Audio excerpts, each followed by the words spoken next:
Good evening, everybody. I'd like to call this meeting to order. This is the Village Board of Arlington Heights for the date of July 20th, 2026.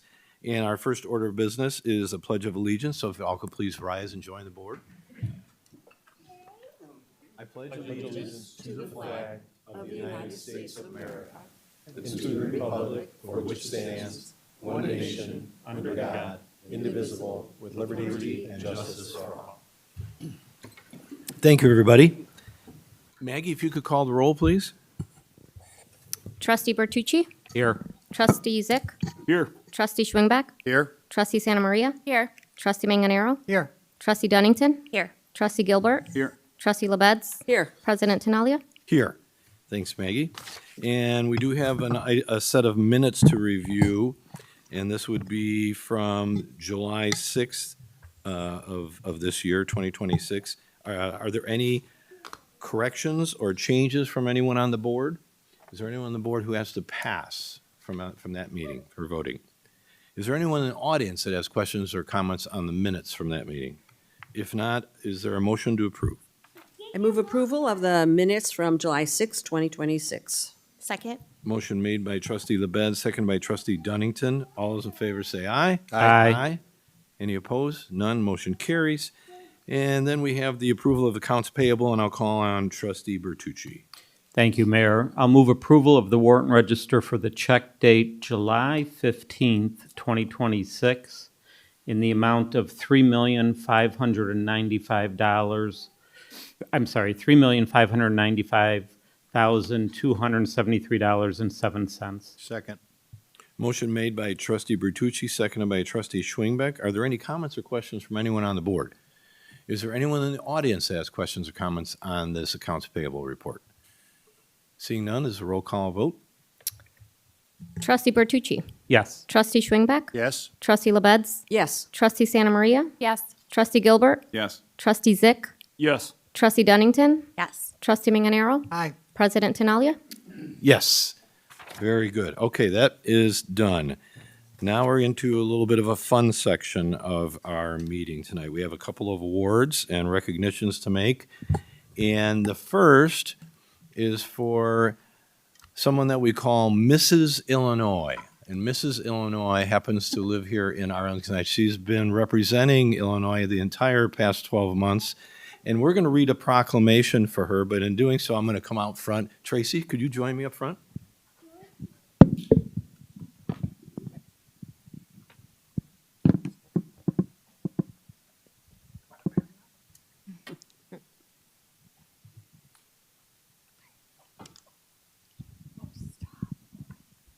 This is it.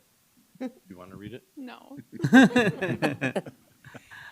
So if you don't know Tracy and her family, the Drosts, they live here in town, been here for a long, long time, and Tracy was nominated and won and became Miss Illinois for the past 12 months, right? Yes, sir. And it just ended? Yes. Is that right? Yep. All right, well, here we go. In recognition of Tracy Heisler Drost for Mrs. Illinois of America, whereas the title of Mrs. Illinois America recognizes married women who demonstrate leadership, confidence, service, grace, integrity, and a strong commitment to their families and communities. And whereas Tracy Heisler Drost was crowned Mrs. Illinois America 2025 after taking a leap of faith to pursue a new challenge and has represented women across the state of Illinois through her advocacy, character, and dedication to making a meaningful difference in the lives of others. And whereas throughout her year of service, Tracy has exemplified the values of philanthropy, compassion, and civic engagement while encouraging those around her to actively support and uplift their communities. And whereas during her reign as Mrs. Illinois America 2025, she has dedicated her time to representing and supporting community events and charitable causes throughout Illinois that work to strengthen families, serve those in need, and improve the lives of others. I can say I know that to be true. Tracy has been at every function I've ever been at. And I was running to be mayor, and she was at everything. Watch out.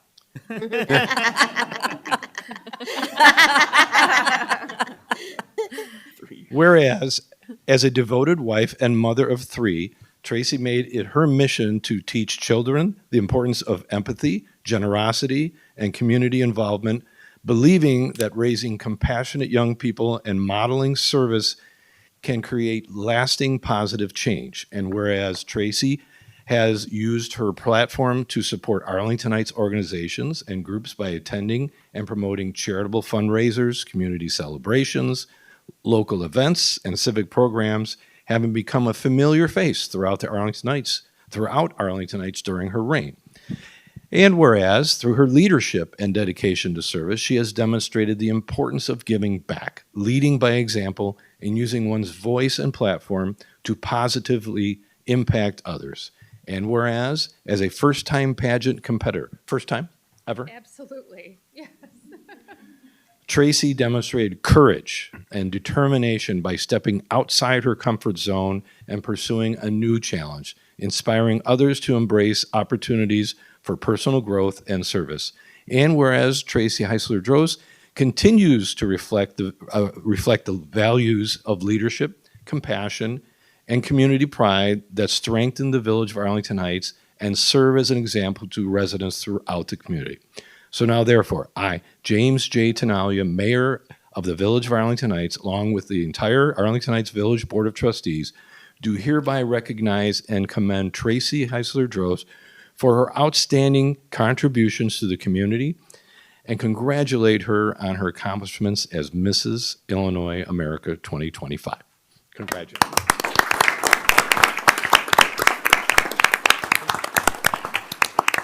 I'm going to hand over the mic to Tracy, and you get to say whatever you'd like. My goodness, I was not prepared to speak. However, I am so taken aback by this. I was just expecting a quick photo and we would be out of here. So thank you so much to the village. Every one of you I've been so lucky to run into over the past year, and really I've just been blessed to have this experience and interact with so many good people doing good things in our amazing community. So thank you all for doing your fair share and welcoming me into this position, and I will hopefully see you around our wonderful village.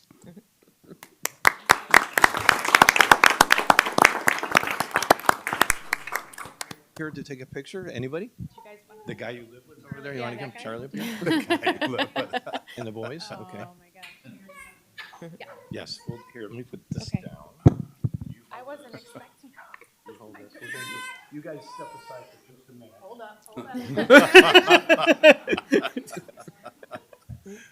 Don't come in too quick. All right, now jump in. Boys, come on over here. Girls. All right, there we go. Jack. 1, 2, and 3. 1, 2, and 3. Thank you. All right. Thank you, everybody. Thank you. Thank you, guys. All right, and before I go back to my chair,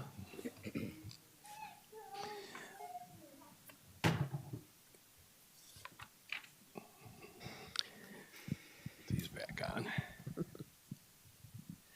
The next item of business is surprisingly similar, and it's amazing that we here in Arlington Heights have both of these ladies here to be blessed with. Item B is a recognition of Scarlett McElrath, Miss Teen Illinois USA 2026. Scarlett, come on up.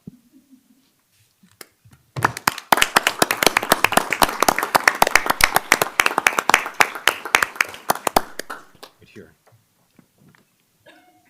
So just a little bit about Scarlett is I just learned that you just graduated from Hersey. Yes. Very good. And you're going on to what school? ASU, Arizona State. Arizona State. Who else went to Arizona State? This is amazing. So Scarlett, in order to earn this title, you had to win a 3-day competition against other girls from around the state. The competition included fitness, interviewing, evening gown, fun fashion competition, and the girls were all judged on these elements, but also on their work ethic and treatment of others around them. Scarlett won the Best Interview Award in addition to winning the overall title. Scarlett will compete on August 26th for the title of Miss Teen USA. In this competition, she'll wear a costume that will represent the state of Illinois, and the pageant will be live on CW. How about that? So you can be thinking, I'm going to give you the mic in a minute here. You'll say whatever you want. But for now, I'm going to read a very long proclamation just for you. Okay. All right. So whereas the title of Miss Illinois Teen USA recognizes young women who exemplify confidence, leadership, character, and community service while serving as positive role models for youth throughout the state. And whereas on May 24th, 2026, Scarlett McElrath, is that how I say it, McElrath? McElrath earned the distinguished title of Miss Illinois Teen USA 2026 and will proudly represent both the Village of Arlington Heights and the state of Illinois at the upcoming Miss Teen USA 2026 competition. And whereas Scarlett achieved this remarkable accomplishment as a first-time local pageant competitor, advancing directly to win the state title through her poise, determination, and dedication. And whereas throughout the competition process, Scarlett demonstrated exceptional confidence, professionalism, and persuasiveness, inspiring others to pursue ambitious goals and embrace opportunities outside their comfort zones. And whereas during her reign as Miss Illinois Teen USA, Scarlett will serve as an ambassador for Arlington Heights and the state of Illinois by participating in civic events, parades, cultural celebrations, philanthropic initiatives, and community service activities. And whereas Scarlett's advocacy initiative, Safe Choices, is dedicated to empowering young people with the awareness, resources, and confidence needed to navigate peer pressure, personal safety, everyday decision-making, and challenges of an increasingly digital world. And whereas throughout her leadership, academic commitment, and dedication to service, Scarlett reflects the values of integrity, compassion, and community pride that are celebrated throughout the village of Arlington Heights. So now, therefore, I, James J. Tinaglia, Mayor of the Village of Arlington Heights, along with the entire Village Board of Trustees, do hereby recognize and congratulate Scarlett McElrath on her achievement as Miss Illinois Teen USA 2026 and commend her for representing the Arlington Heights community with distinction, grace, and leadership. Congratulations.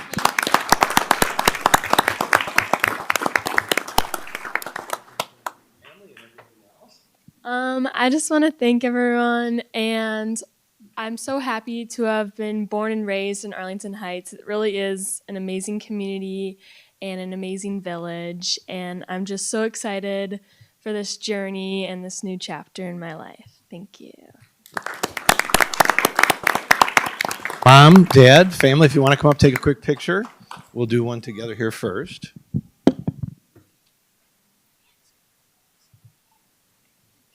One, two, and three. Great, thank you.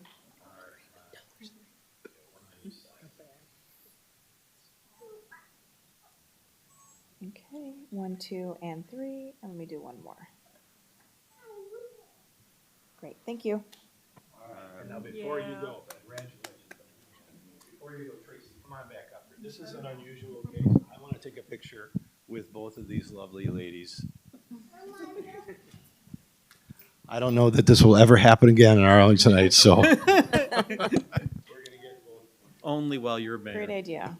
I know it's all because of me, right? Okay, ready? 1, 2, and 3. 1, 2, and 3. Thank you. Thank you so much. All right. I'm going to go back to my chair.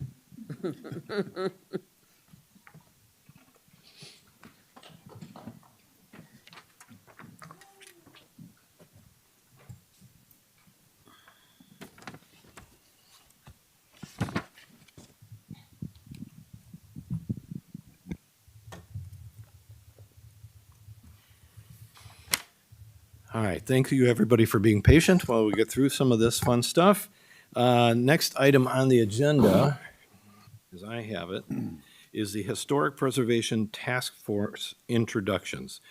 And while I'll say a couple of brief words on this, I'm going to hand it off afterwards to our village staff because they're the ones really doing the lion's share of work on this, but this was a promise that I made during the campaigns to try very hard to find a way to work on potential ideas and how we can work together for the preservation of the historic neighborhoods or historic buildings, whether they're homes or office buildings in Arlington Heights. So the first goal is to put together a group of folks who are interested in this subject to go and find out information.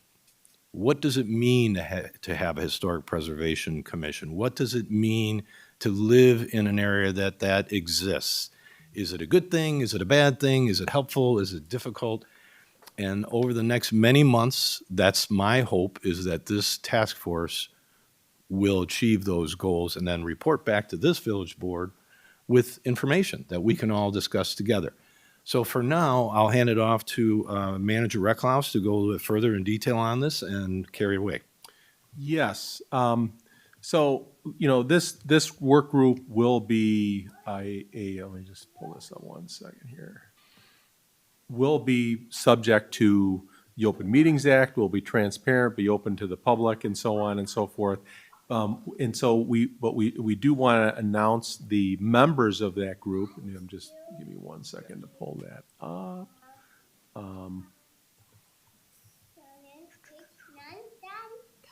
You've got, and Director Rodman will read off the names, and he beat me to the draw on this one. Very My good. Go apologies. ahead. All right. So the Historic Preservation Task Force will be chaired by our trustees, Robin LaBedz and Wendy Dunnington.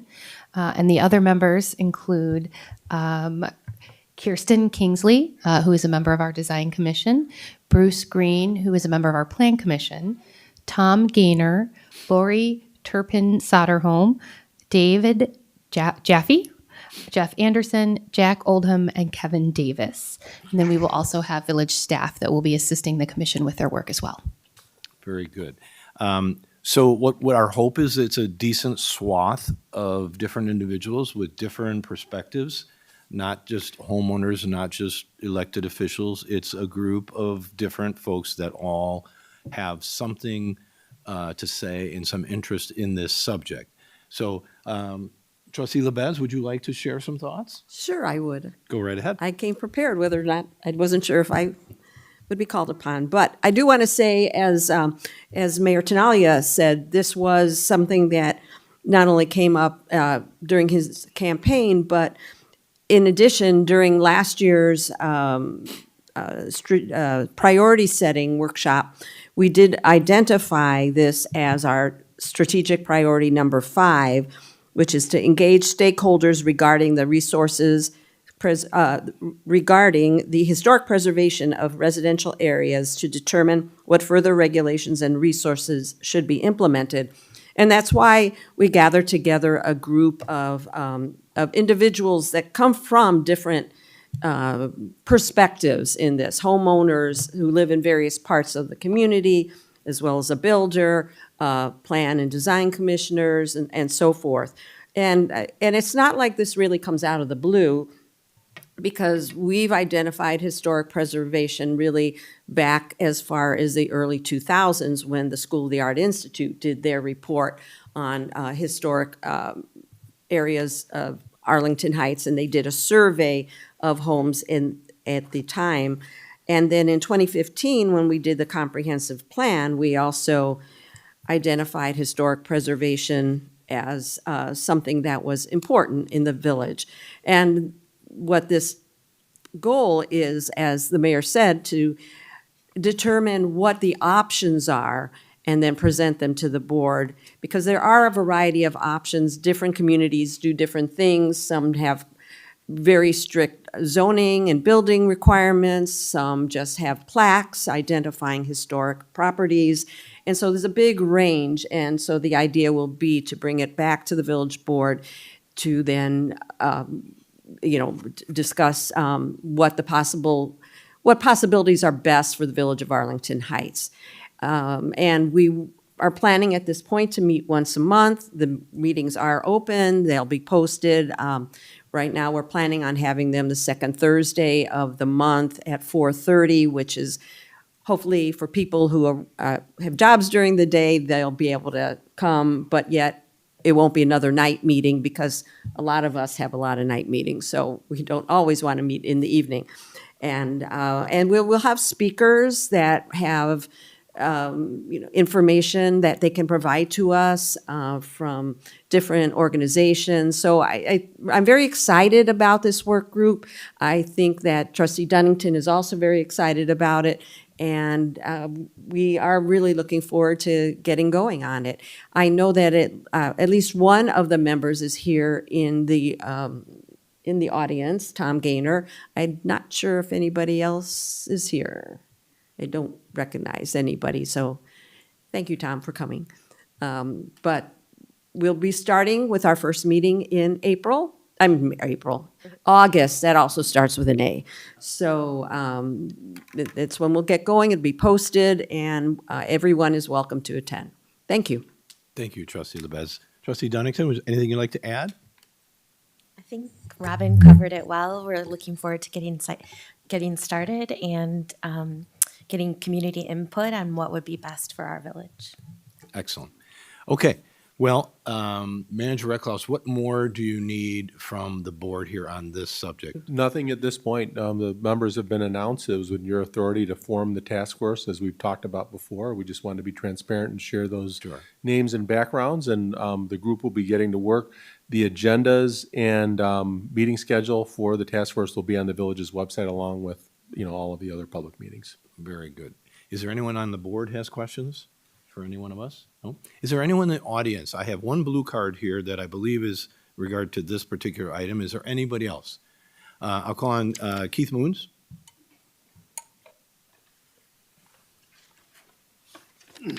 Reading my PowerPoint presentation again, President Tinaglia. It gets plenty of views.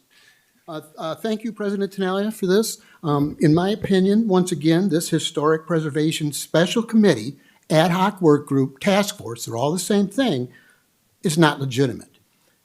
It was set up in an undemocratic, non-transparent manner and is in violation of our municipal code, Section 2-203D. It is a section in that code that is specifically designed for setting up special committees such as this one. It is no matter if Arlington Heights is a home rule authority, or not. The village must follow its own municipal code. If a home rule authority allowed you to just willy-nilly accept or do things that are in the code, why even have a municipal code in the first place? So this was not properly formed here. It is unclear why the Board of Trustees would allow their right to set up these special committees to be usurped by the village president to unilaterally do so instead. What is so difficult about voting for this special committee and setting it up as it is designed in our municipal code? As a result of this non-transparent setup, fairly or not, this committee is now tainted with some serious doubt about its objectivity on any final decisions. Is it laden with self-interest, conflicts of interest, low public input, special interest, and has a predetermined final recommendation? Only because it was set up undemocratically.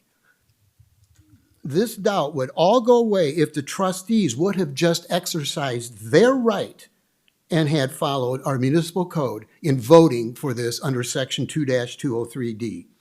So finally, I would ask the Board of Trustees to discharge this illegitimate special committee and assign this task to an existing village commission, which that is why they're there.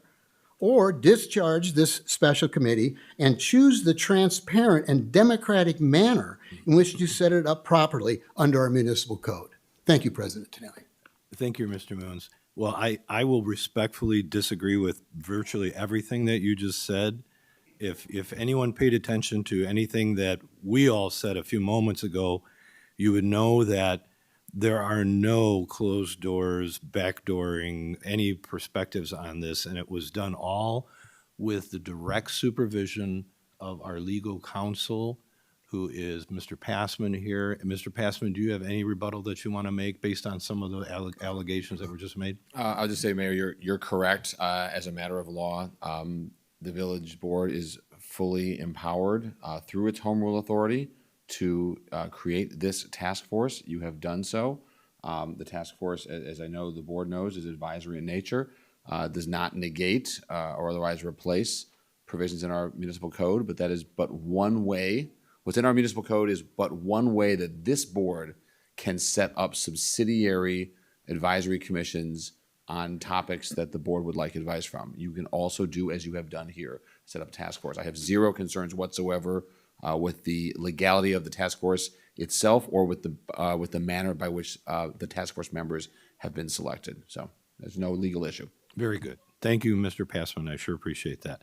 Okay, we will not belabor this. I think the idea is clear and the goals are obvious. No actions are going to be taken for quite some time, but we're going to get educated the best we can. Correct. In the coming months.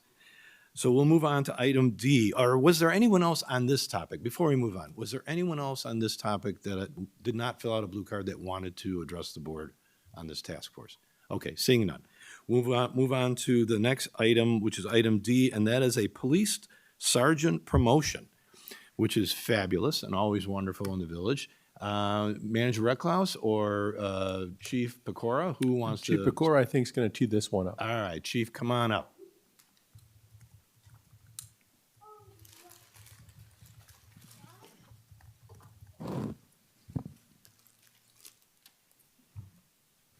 Good evening, Mayor, members of the board. The police department is excited this evening to promote one of its top performers to police sergeant. Allow me to provide you with a little bit of background. Detective Brandon Claybaugh graduated from Illinois State University with a bachelor's degree in business administration and minors in criminal justice and organizational leadership. Brandon's law enforcement career began in 2016 when he was hired by the Village of Arlington Heights Police Department as a police officer. Brandon's initial assignments were as a patrol officer on the afternoon shift, the midnight shift, and ultimately the power shift. And at the same time, he served an ancillary role as a field training officer and as a juvenile officer. In 2021, Brandon was reassigned to the Criminal Investigation Bureau, where he first served as a gang crimes detective and later transitioned to a general case assignment detective.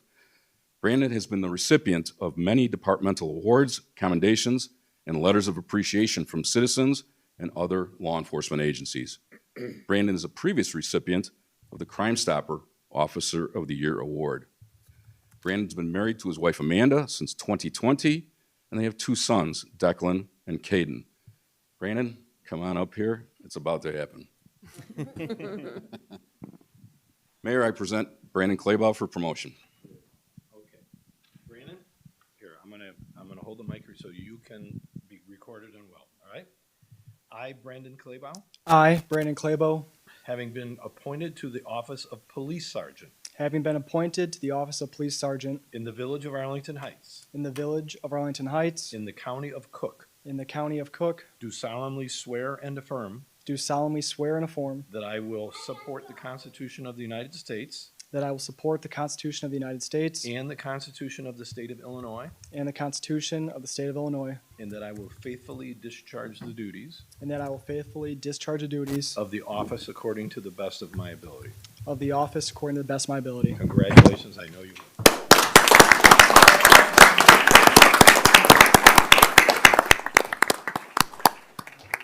Wow. There you go. It's tarnished. Amanda, would you like to step forward and do the honors and pin Brandon?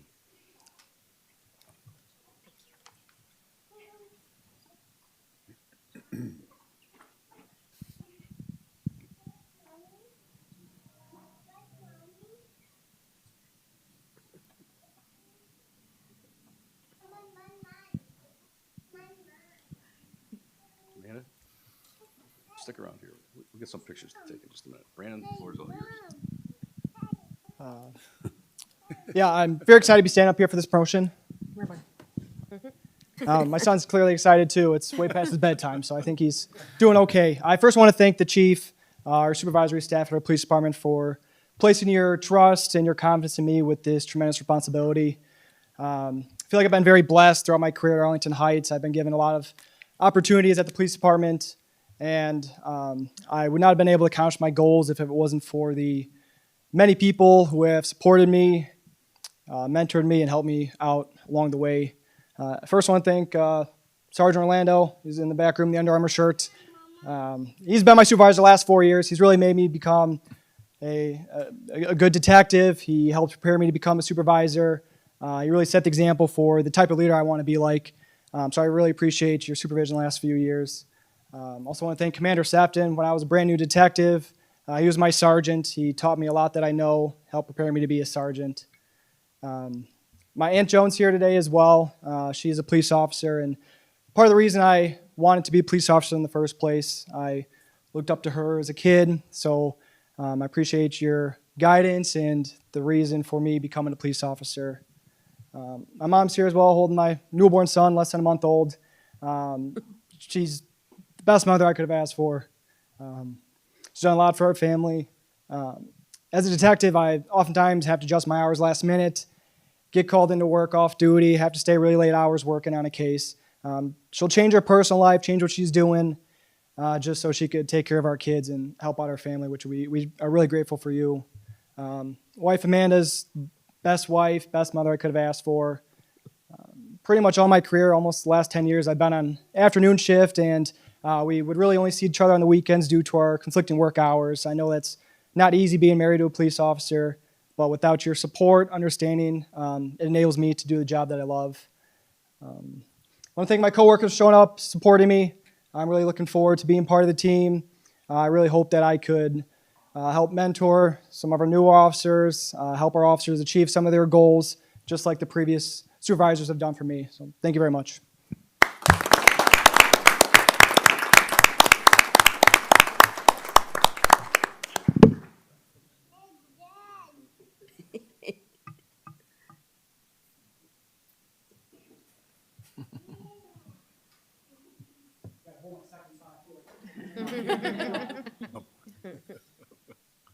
Justification that he was here.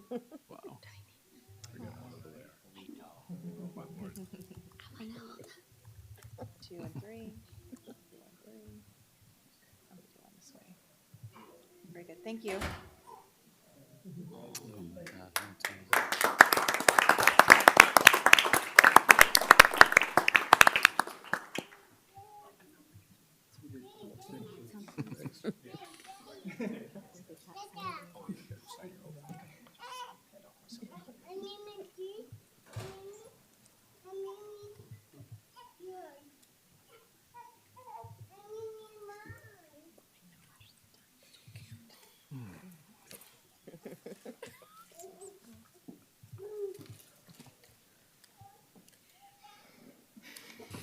Okay.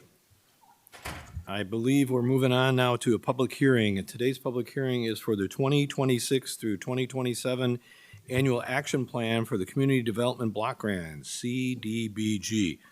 And in doing so, there's some information I have to read. Opening hearing.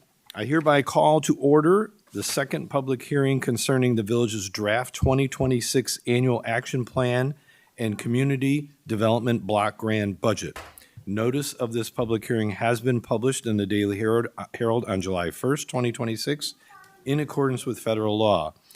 And so to open this, I have to ask the clerk to please call the roll. Is that right? Yeah. Trustee Manganaro. Here. Trustee Dunnington. Here. Trustee Gilbert. Here. Trustee LaBedz. Here. Trustee Zyck. Here. Trustee Santa Maria. Here. Trustee Bertucci. Here. Trustee Schwingbeck. Here. President Tinaglia. Here. Thank you, Maggie. I hereby declare this public hearing open. The Federal Department of Housing and Urban Development requires the local governing body of a municipality to hold 2 public hearings prior to submission of the 2026 Annual Action Plan and prior to its later adoption and submission to the Department of Housing and Urban Development.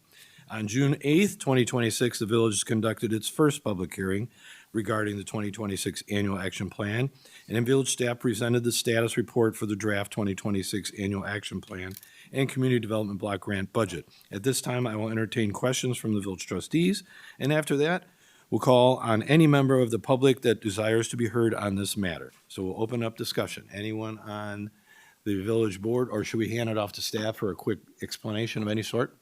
Manager Recklouse? I think Director Rodman's going to take this one as well. All right.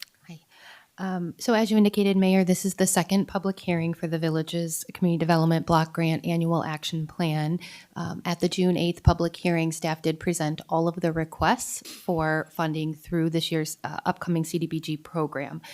Staff has included in the agenda packet our recommendations for funding across the different eligible categories. So those include funding recommendations related to public services and homeless services, infrastructure, public facilities, and administration. And I'd be happy to answer any questions that you may have. All right. Anyone on the board, questions on where we stand on this? Anyone? Anyone in the audience? Oh, I did see a hand. Thank you. I'm sorry, go right ahead. Thank Trustee you, Mayor. Dunnington. Director Rodman, I was just asking if you could please explain just the different budgets that we have insofar as public services being capped at 15% and the different kind of limits of the funding. I'd be happy to. So the CDBG program, which is a federal program, has some pretty strict requirements and limitations on how funding may be awarded. The program actually establishes limits on what percentage of the funding that we receive we can allocate to each funding category. So we are an entitlement community, which means we receive funding directly for the CDBG program, but we are limited in how we can spend those dollars. And so for public services, which includes general nonprofit public services as well as homeless services, that cap is 15% of what we were allocated. So for this upcoming program year, that amount is $50,353. So that is the maximum amount that we can award to subgrantees who engage in those services. We can always award a lesser amount, but we cannot go over that cap. For infrastructure projects, which for Arlington Heights is typically meant road resurfacing projects or sidewalk and ADA improvements in those eligible census tracts, there is not a project cap, but we have typically maximized the amount that we can allocate in other funding categories and then taken what is left over and allocated that towards infrastructure. So this year you see that we are proposing $100,000 for infrastructure. I believe last year we had around $150,000 that we allocated in that category.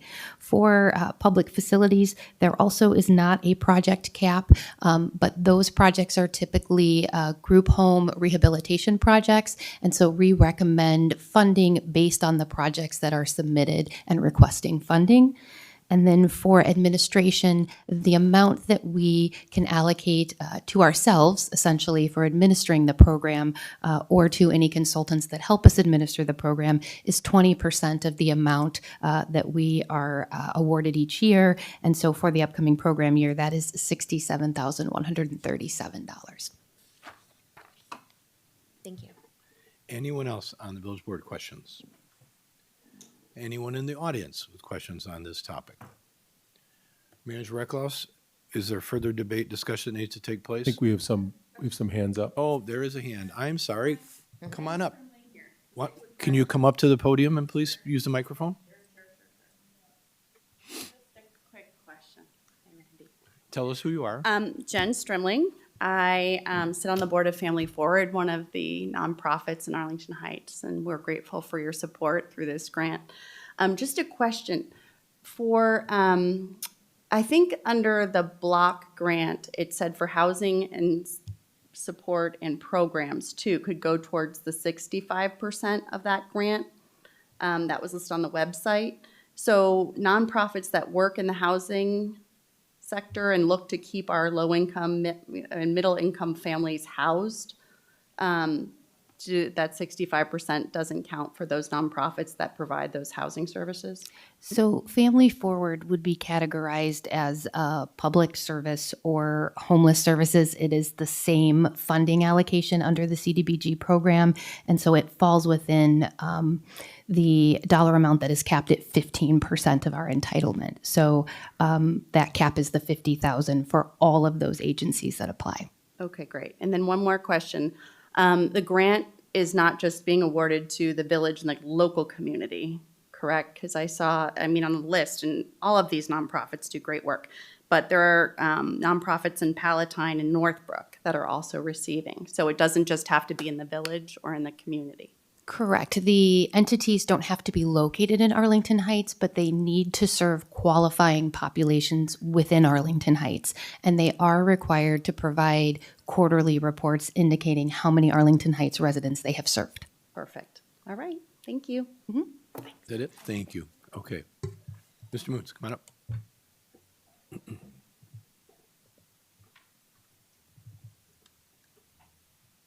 Thank you, President Tinaglia. Yeah, looking at this, this spreadsheet that came out with all the groups broken out, I look at public services, and their shortfall is $20,000 between what they ask for and what they're given. I would ask that the board consider filling that gap out of general fund, $20,000. That would make a lot of people really happy, and it would be a great investment for our community. And this idea that somehow if we can't help all the nonprofits, then we shouldn't help any.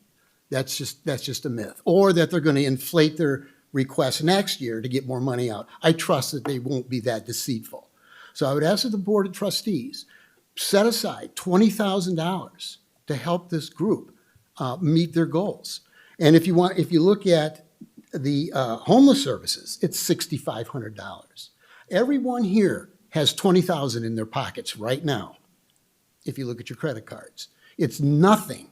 It really isn't, but it would go a very long way to help this group meet their goals, and they pick up a huge part of our local responsibility.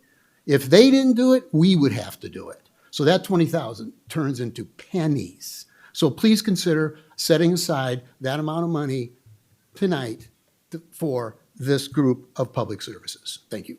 Thanks, Mr. Moon. I would suggest this, that if the board has an interest in doing something like that, we can bring that up on an agenda item. A different night, it can always be added. Money can be moved around and different things can be done, but it's not a topic on the agenda here tonight. So it's something that staff can take a note of, and if somebody wants to bring that up another time during a committee of the whole meeting, we could certainly do that. Any other comments from the audience? And I agree with you, both that you spoke. All of those organizations are fabulous, fantastic organizations. There's no question about it. We're going to move on to. Gotta close the other. I'm sorry. We have to close it. So I am looking for a motion now to move the village board to close the public hearing. I move that we close the public hearing. Motion made by Trustee LaBedz, seconded by Trustee Bertucci. Any further questions or comments from anyone in the room? Seeing none, is this a roll call vote? You could do a voice vote if you like, Mayor. All those in favor, say aye. Aye. Aye. Any opposed? None?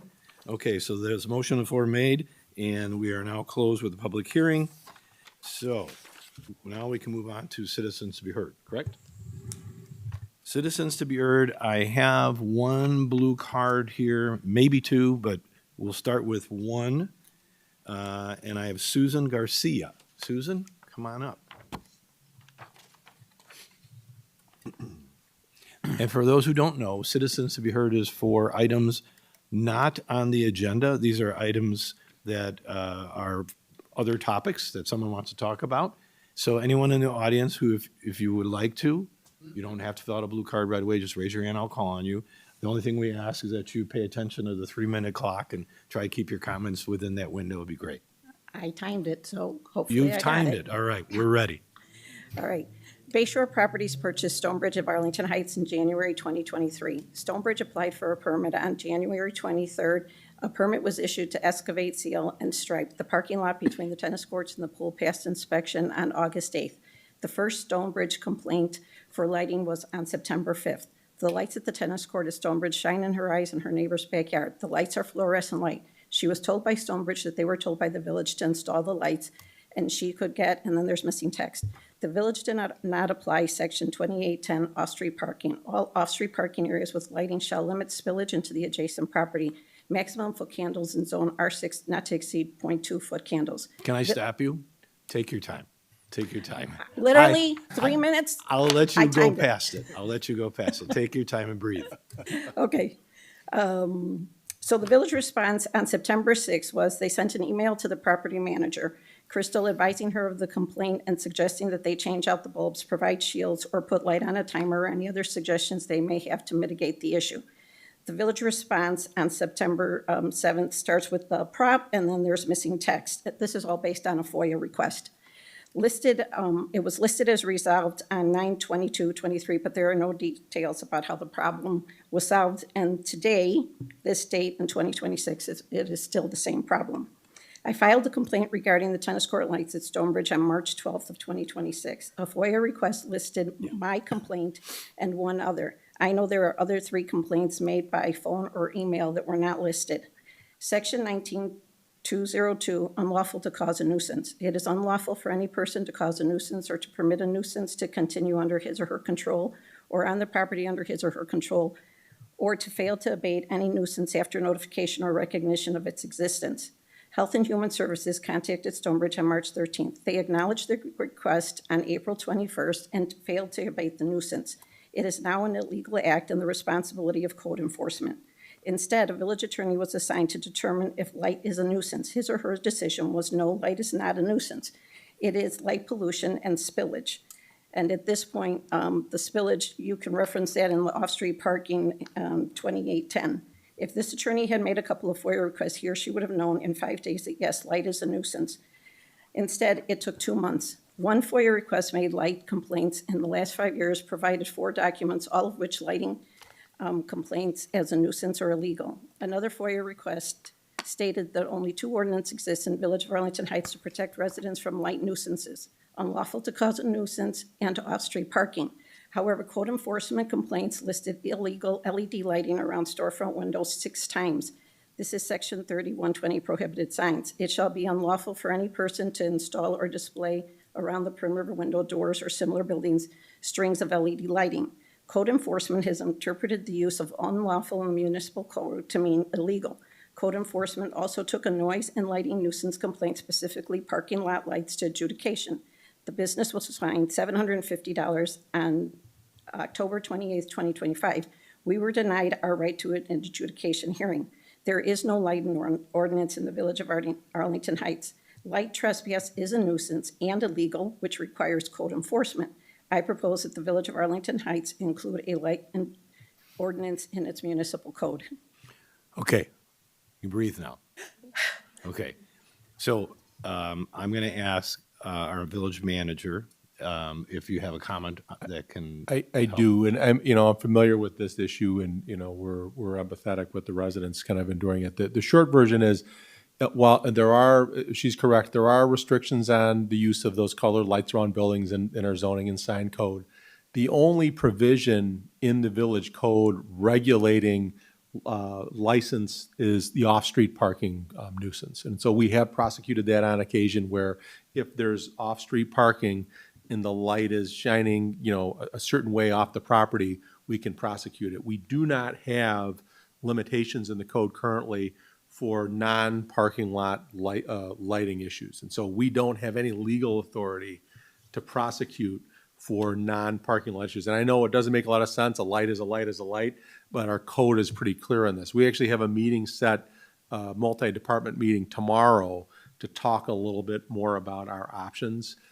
The other thing that we do have is the zoning code does require that lighting be shielded so as to direct glare downward, so as to not create a nuisance, but the code does not define what is considered a lighting related nuisance. And so we've gone through this from a couple of different levels within the different departments on how we can address this.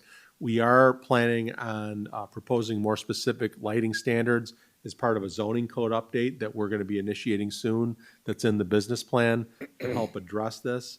But currently we don't have a standard, and if we were to throw something together, it's not clear whether it would even be applicable to this case because it's an existing condition. So we are working on this. We are trying to figure out some creative ways to do this without violating our code.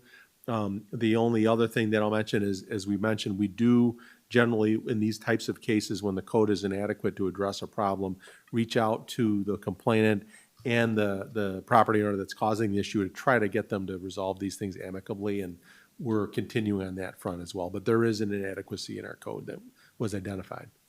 I would just like to say, trustee Greg Zyck lives in my community, and at my invitation, he did come to my home, and we have other people, because everybody who lives north of Stonebridge, we have power lines between our property and their property. The first complaint was made in 2023, right after they installed them in August. It's been 3 years. Nobody has addressed this problem. I am going to give each of the trustees a folder. I have lighting ordinances from surrounding communities. I have maps from myself and 3 other neighbors. My house is 700 feet from lights that are the tennis court lights. There is a pool light. Parking lights and tennis lights are on the same switch. They are on all night. There are now roof lights that are not for the entrance. They appear to be parking lot lights. Nobody has come out to our house.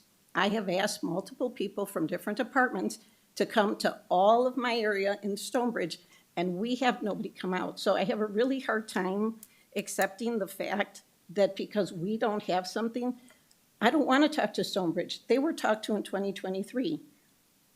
Health and Human Services has talked to them. They angle the lights. There are no shields. There is nothing.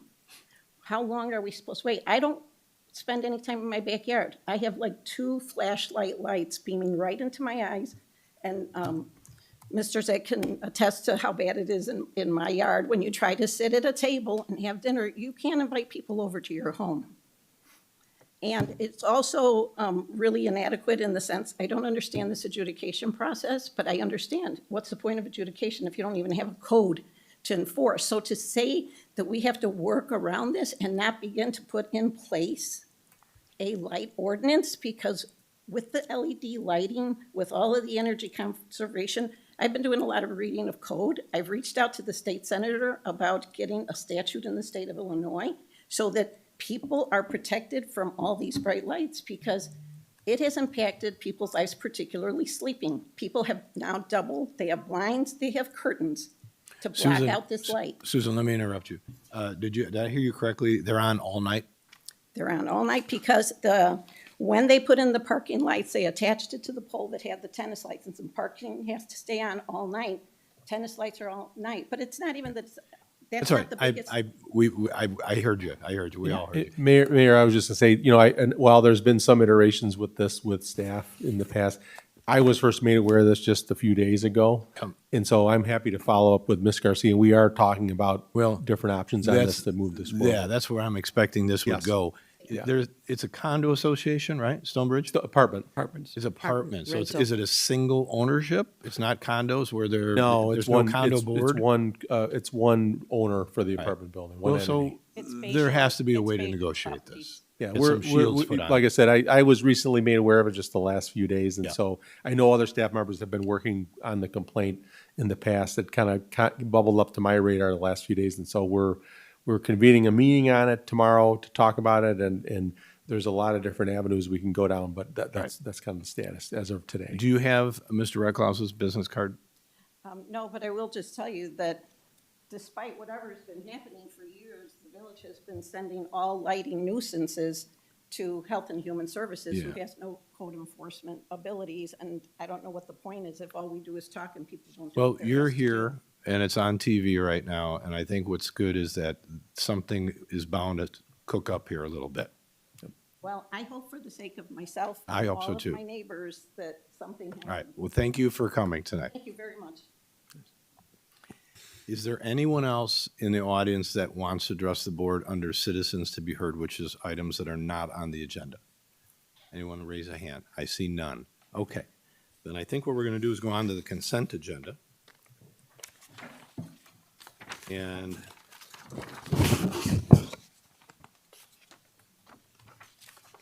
the consent agenda lists items A through H, which are a number of items that will be voted on, moved, motioned, and voted on with one vote. Is there any trustee on the board here that would like to vote no or pass on any of these items A through H? Trustee LaBedz. I would like to vote no on item H. Item H, trustee LaBedz will be registered as a no. Anyone else on any items? Trustee Manganaro. Thank you, Mr. Mayor. I would also like to register a no vote on item H. Okay, so trustee Manganaro and trustee LaBedz will vote no on item H. Any other questions, comments, anything else? Does there anyone need to have anything pulled off of this consent agenda? Is there anyone in the audience that wishes to have a trustee remove an item on the consent agenda? Seeing none, is there a motion to approve the consent agenda? Mayor, excuse me, Mayor, I'll move approval of the consent agenda. Second. Motion made by trustee Bertucci, seconded by trustee Schwingbeck. Any last discussion or comments from anyone in the room? Seeing none, this is a roll call vote. Trustee Bertucci. Yes. Trustee Schwingbeck. Yes. Trustee Dunnington. Yes. Trustee Santa Maria. Yes. Trustee Gilbert. Yes. Trustee Manganaro. Aye, with the exception of item H. Trustee LaBedz. Yes, with the exception of item H. Trustee Zyck. Yes. President Tinaglia. Yes. Okay, motion carries through the items, and that moves us to new business. We have two items to discuss tonight under new business. The first is a discussion of the Liquor Commissioner's proposed amendments to Chapter 13 of the Municipal Code regarding alcohol regulations and classifications. Now, just as a quick setup, I'm the Liquor Commissioner in Arlington Heights, as Tom Hayes was before, and Arlene before him. And liquor rules and programming gets set up by the Liquor Commissioner and then reviewed and approved by the Village Board. So tonight, there are a number of items that we're going to discuss about potential changes to the liquor codes. Excuse me, Mayor, for the liquor licenses, if she wants. Oh, yeah. Let me just finish this thought here. We're going to be discussing potential changes to the ordinance as it is written right now, and staff is going to prepare that. Before we go any further, the two liquor license applicants, you've been approved through that consent agenda, so you do not have to stay and listen, although this topic is kind of interesting for you guys, so you might want to listen.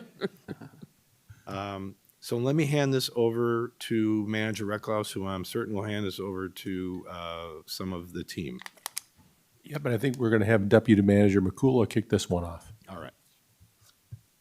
Ready? You have it. Yep.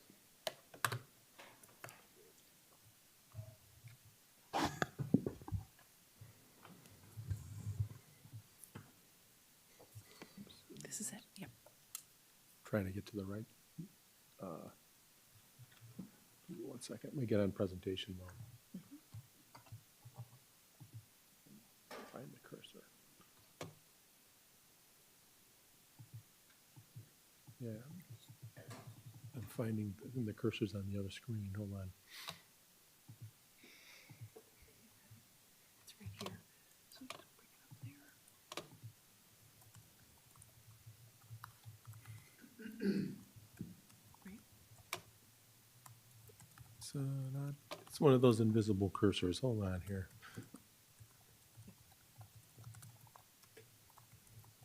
There we go. Okay. Good evening, Village Board. So tonight we're going to be talking about 4 proposed amendments to Chapter 13 of the Municipal Code, which we typically refer to as the Liquor Code. So these amendments are intended to improve operational flexibility, support business development, and simplify regulations while maintaining appropriate safeguards.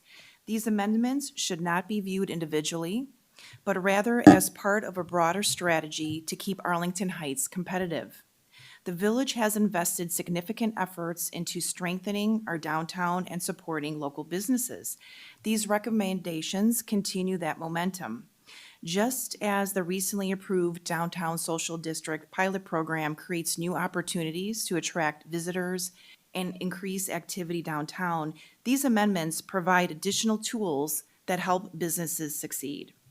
So all recommendations are based on requests that we have heard from existing businesses and prospective license holders.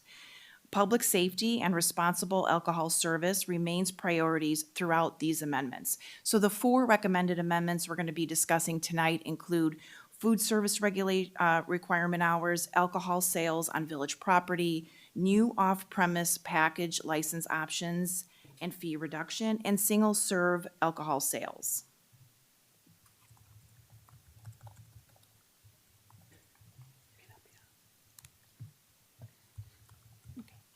So the first item, just to kind of give you a little bit about the background, is that these recommendations were developed collaboratively with Mayor Tinaglia, who serves as the local liquor commissioner. And the local commissioner has various powers, functions, and duties with respect to liquor licensing.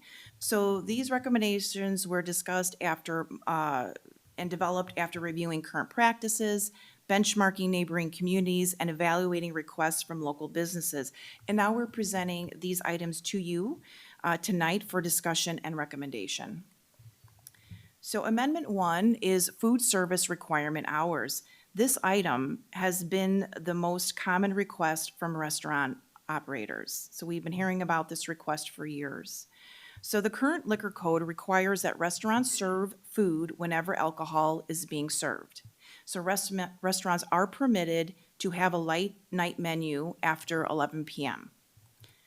The proposed change is that restaurants may close their kitchen service at 10 p.m. and continue serving alcohol until their licensed closing time. So the impact of the proposed change is food service after 10 p.m. becomes optional. Businesses may continue full or limited service if desired, or no food service at all after 10 p.m. So this would benefit approximately 78 existing liquor license holders. So this amendment provides restaurants with greater operational flexibility while also allowing businesses to continue serving alcohol under their existing liquor license. So again, they can decide to keep their kitchens open if they choose. They can have a smaller menu or not have a menu after 10 p.m. And there are no changes proposed to alcohol service hours. So the recommended motion is before you. And Mayor, if you'd like, I can go through all of them and then we can go back to these, or would you like to take each one let's hit all individually? 4 of them and then come back one by one. Oh, very good. Okay. Item 2, the amendment 2 here, is alcohol sale on village property. So this is an initiative that we've been discussing in collaborating with the Senior Center.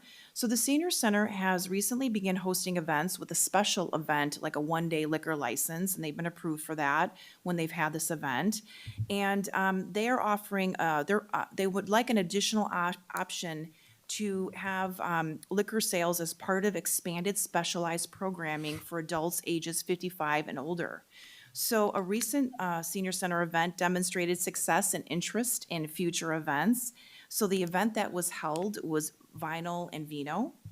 It was very popular. They had 30 available spots and it was sold out. So as a result, they've been looking at interested in pursuing an annual liquor license to sell alcoholic beverages so they can create and market future events that support the village's age-friendly initiative and support healthy aging through increased community engagement. So another new event that is being programmed is called a Happy Hour Bingo. And the Senior Center indicated that expanding programming options demonstrates evolving community demand, broadens public awareness of the Senior Center facility, attracts new users, and strengthens longstanding sustainability of village investment into the Senior Center.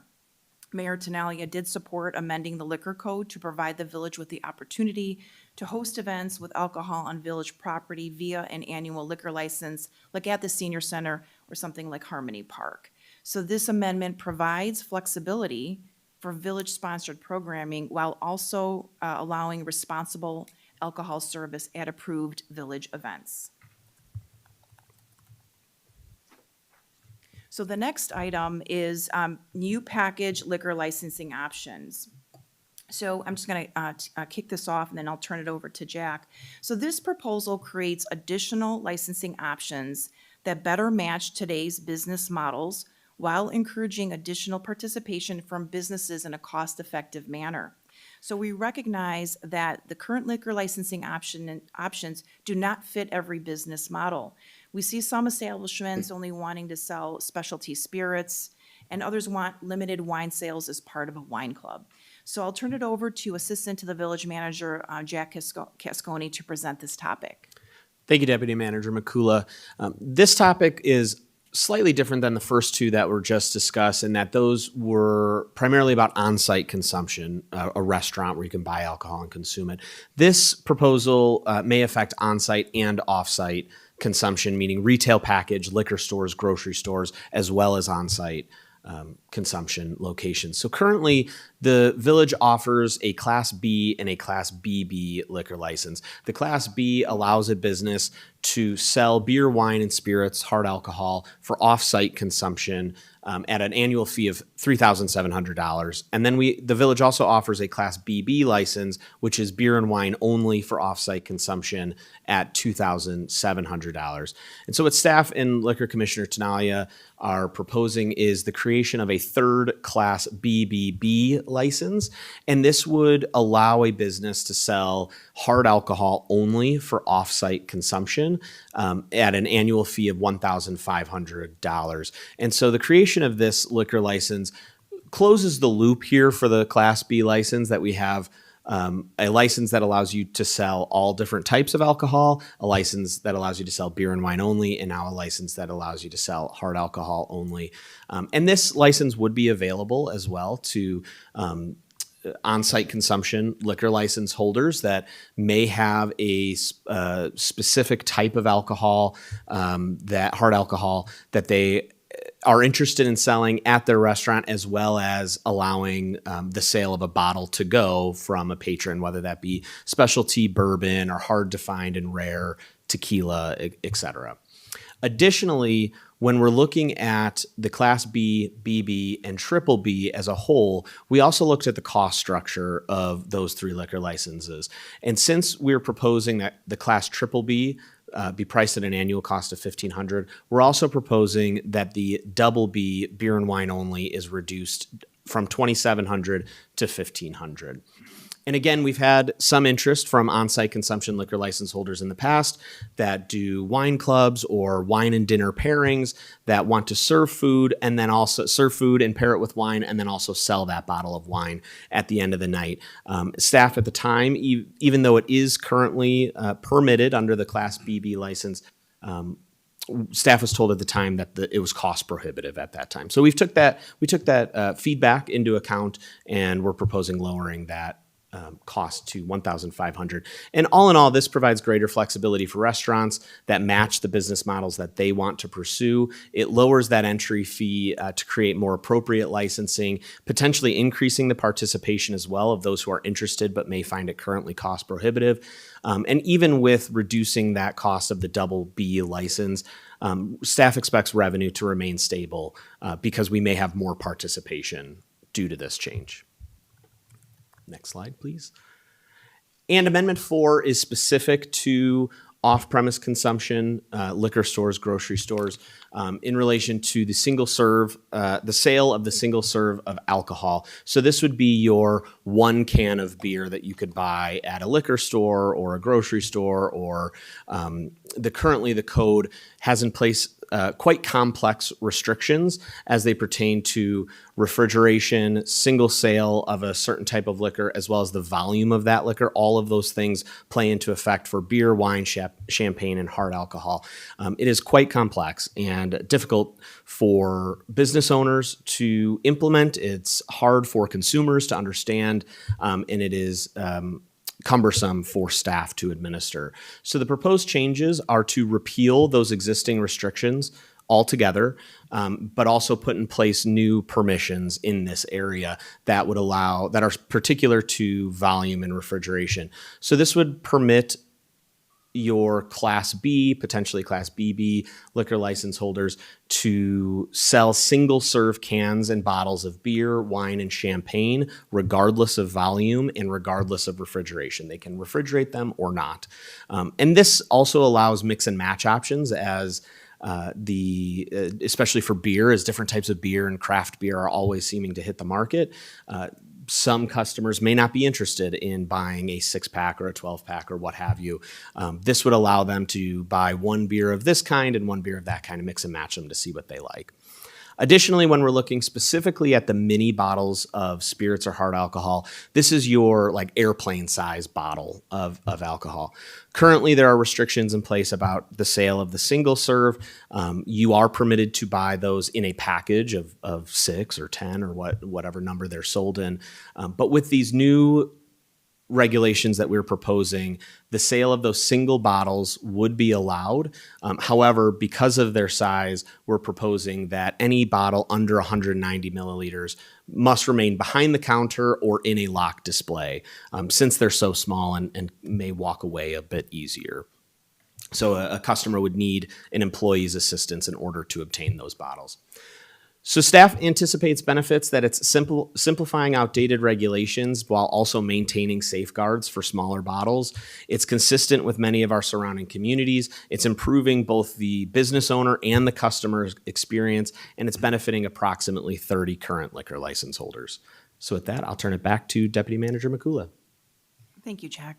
So overall, you can see the benefits that we've highlighted here before you: modernizing village regulations, supporting local businesses, increasing operational flexibility, improve consistency with neighboring communities, simplify administration for businesses in the village, and maintain responsible alcohol service and public safety. So we do believe that these amendments position Arlington Heights to remain one of the premier communities in the region to live, work, visit, and to do business. And this chart is a summary of the 4 recommended motions that are being presented to you for consideration. And then the recommended motion is that the village board directs staff to draft an ordinance to be considered at a future village board meeting that concurs with Liquor Commissioner Tinaglia's recommendations regarding food service requirement hours, alcohol sales on village property, new package liquor license options, and single-serve alcohol sales. So I'll turn it back to you. Thank you, Ms. Mikula and Jack. So really, a couple of quick points that I want to make sure everybody knows, everybody in the room, anybody listening at home. This does not change anything about where these sales can take place. Currently, we do not allow alcoholic beverage to be sold at gas stations, right? Correct. Things like That restriction remains in place. And this will stay exactly the same. What the goal here is to try to adjust some of the licenses to be a little bit more affordable, the timing to be a little bit more sympathetic. What I've heard again and again and again and again is that it is extremely expensive and sometimes fruitless to have a kitchen chef and all of their equipment operational past, 9 or 10 o'clock, and no one's ordering food just so that they can have their bar open to serve alcohol. So instead of carrying it on a limited menu after 11, this proposal is to reduce it that you can actually shut it down after 10. Now, it doesn't require anybody to shut it down after 10. We're not saying that. There are restaurants in town that will want to keep the kitchen open all night long, and that is perfect. Those are places that I want to go to after a long meeting, and that's fine. But if you don't have the desire to do that and your customers aren't there for that, this gives you an option. So the last thing I'll say is there are a handful more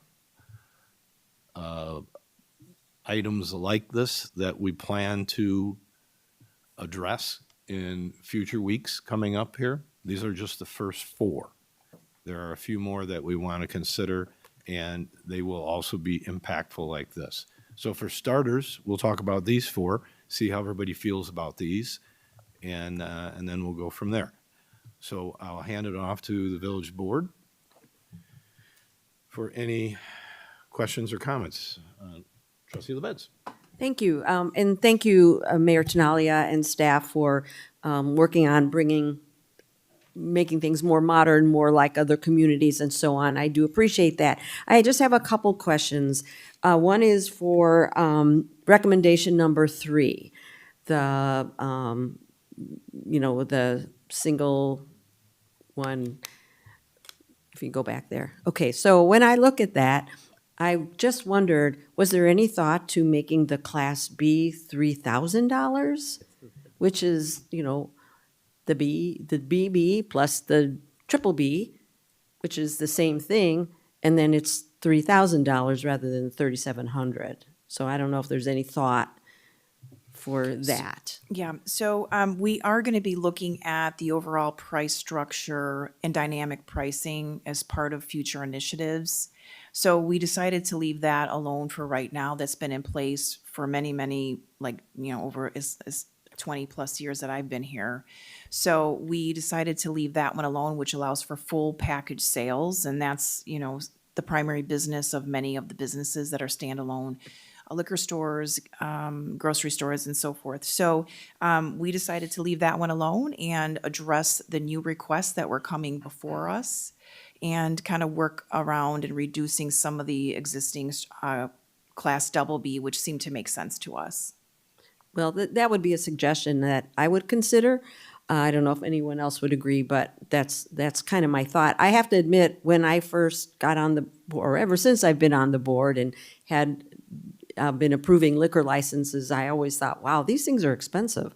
And and especially for these packaged liquor stores that, you know, are, you know, mom and pop businesses, well, like our restaurants are pretty much, you know, mom and pop style things too. So that would be a thought that I had. Then for number 4, when I first read the description of it with the single serve alcohol sales, I thought I heard that following this most recent session of the state legislature, that a law was passed that would allow carry out of a single, like a mixed drink, along with your meal, getting a margarita along with your, you know, your taco plate to go. And that's what we did and was enacted during the pandemic, and that this was then, I guess that was must have been time limited, and now this is allowed. And so I was just wondering if that was factored in to the amendment for single-serve alcohol sales. I'm just curious about that. I can answer that, Trustee LaBedz. Sure. You're correct. There was a COVID-era alcohol law that was then acted upon by the legislature just this past session. It's not so much to do with single-serve alcohol sales as is the proposal before you, but just more generally about alcohol delivery. And the state has actually amended the Liquor Control Act to pretty greatly restrict local authority to regulate alcohol delivery. So it's a little bit different issue than the one in front of you. We still do retain the authority to restrict single-serve sales, as we have done, as staff has outlined, proposed to relax these rules a little bit. Okay, and by delivery, you means like your Grubhub delivery and that sort, you know. Grubhub, I think all those different. What a packaged liquor store might do, you know, whether it's a large or small, you know, entities like Drizzly, I think, was a company that is or was in business. Oh, yeah. So those businesses had some authorizations from the state. They were set to sunset this year. Those allowances have now been made permanent with as I said, a restriction on our ability to regulate delivery services.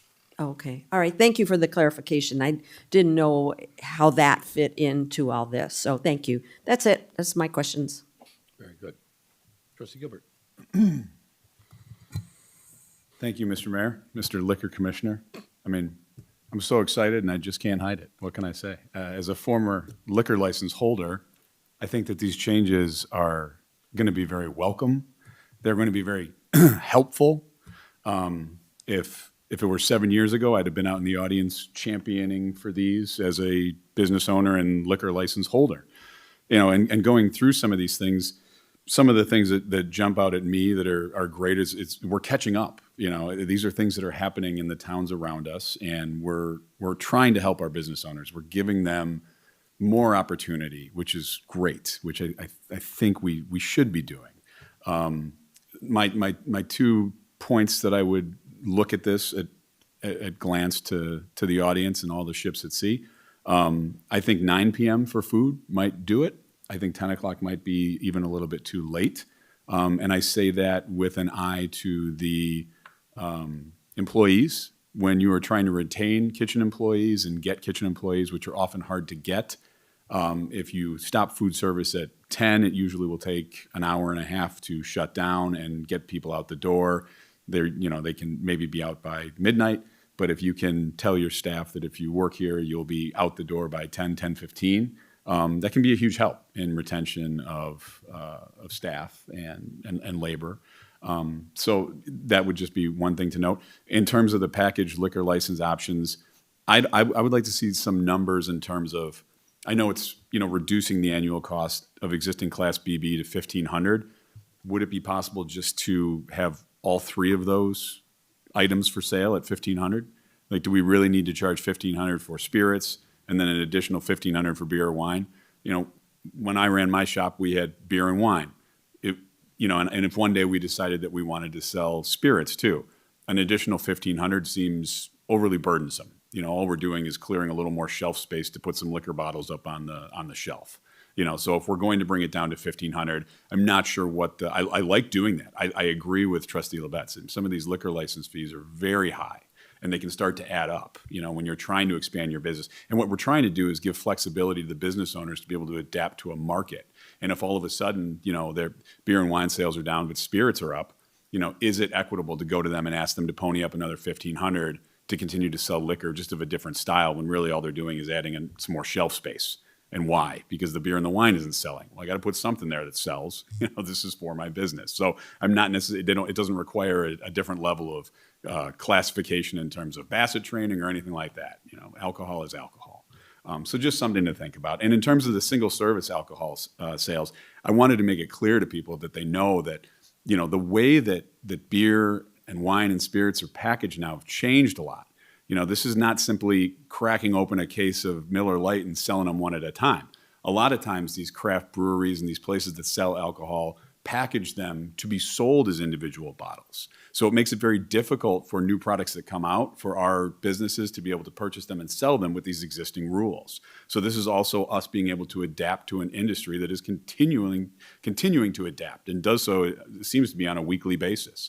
So just for everyone out there who is unaware of how beer and wine sales work, particularly craft beer, a lot of times these packages show up at the restaurant or at the liquor store not prepackaged in 6-packs or 12-packs or 24-packs. They come as individual bottles. That's how they're meant to be sold. And so, with the way that the current regulation sits, it makes it really difficult for some of our bottle shops to be able to bring those in and sell them as they're intended to be sold at the retail level. So that's the change that this brings to the table, and I think it's fantastic. I can't wait to see the other ones. That's it. Very good. Thank you. Trustee Zyck? Yeah, thank you, Mayor. Okay, so I'm going to go through all 4 of these real quick here. I'm going to start at the end here.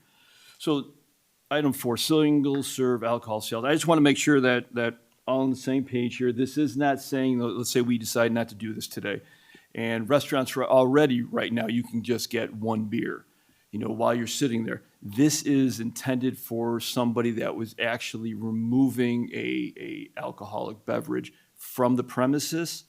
Or are we saying that what all the restaurants have been doing was against the rules? This is for package sales. Specifically for off-premises licensees, your liquor stores, not restaurants can, of course, sell 1 serving of alcohol, but you can't buy a single can of beer or a single serving of wine from a package store. Okay, so with the new sip and stroll regulations that we have going out here, if they go into one of the restaurants that are there in that area and they want to buy, this allows them to buy 1 beer and take it and walk around? State law already allows that. The only thing this relates to is liquor stores.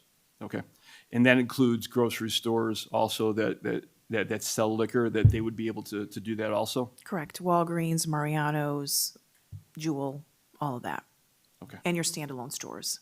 Okay, all right. I just want to make sure that's what I thought it was. I just want to make sure that that was out there. As far as number 3, the license, I like the idea of having another license. I'm not quite sure on the reducing the cost, but I'll go along with that one.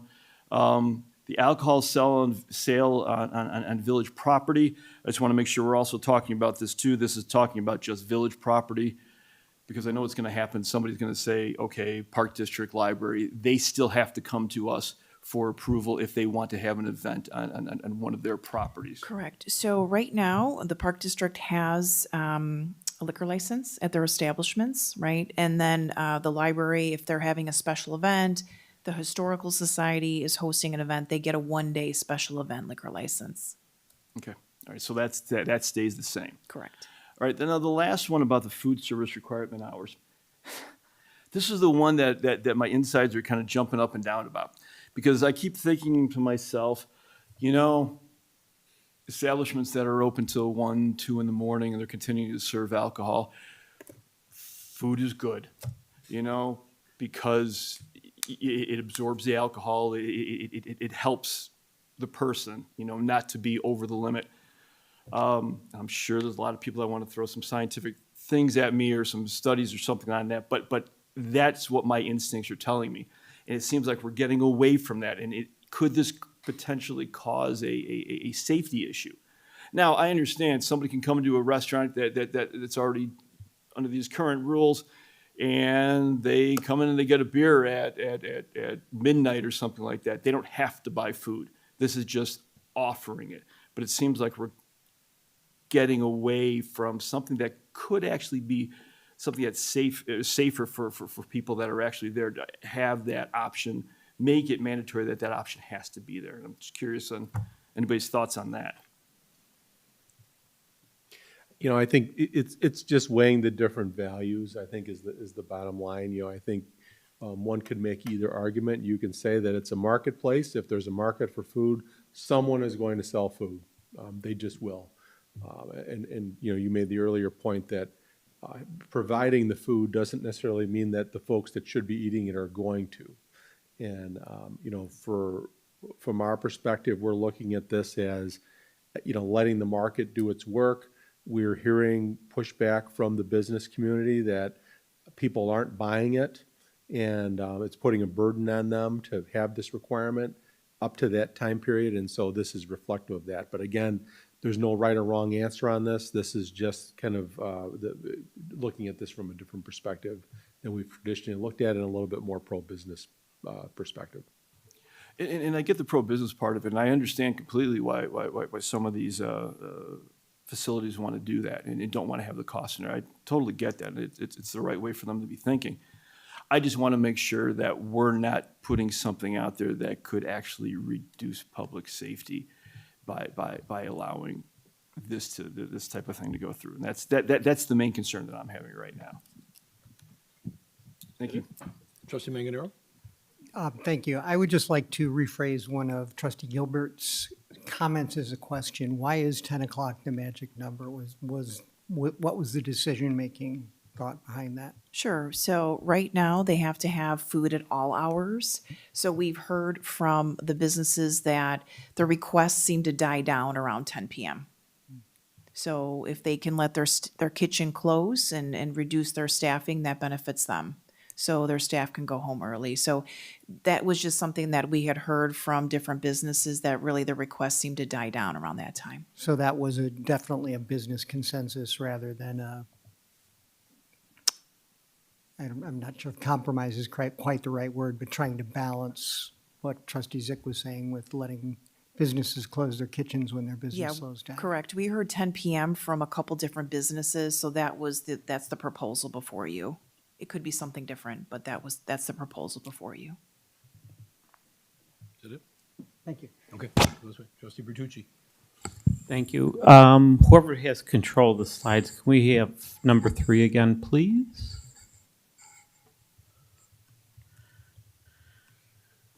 Okay. I had written a note also, so Robin, I am on the same page you are, Trustee LaBedz, on this.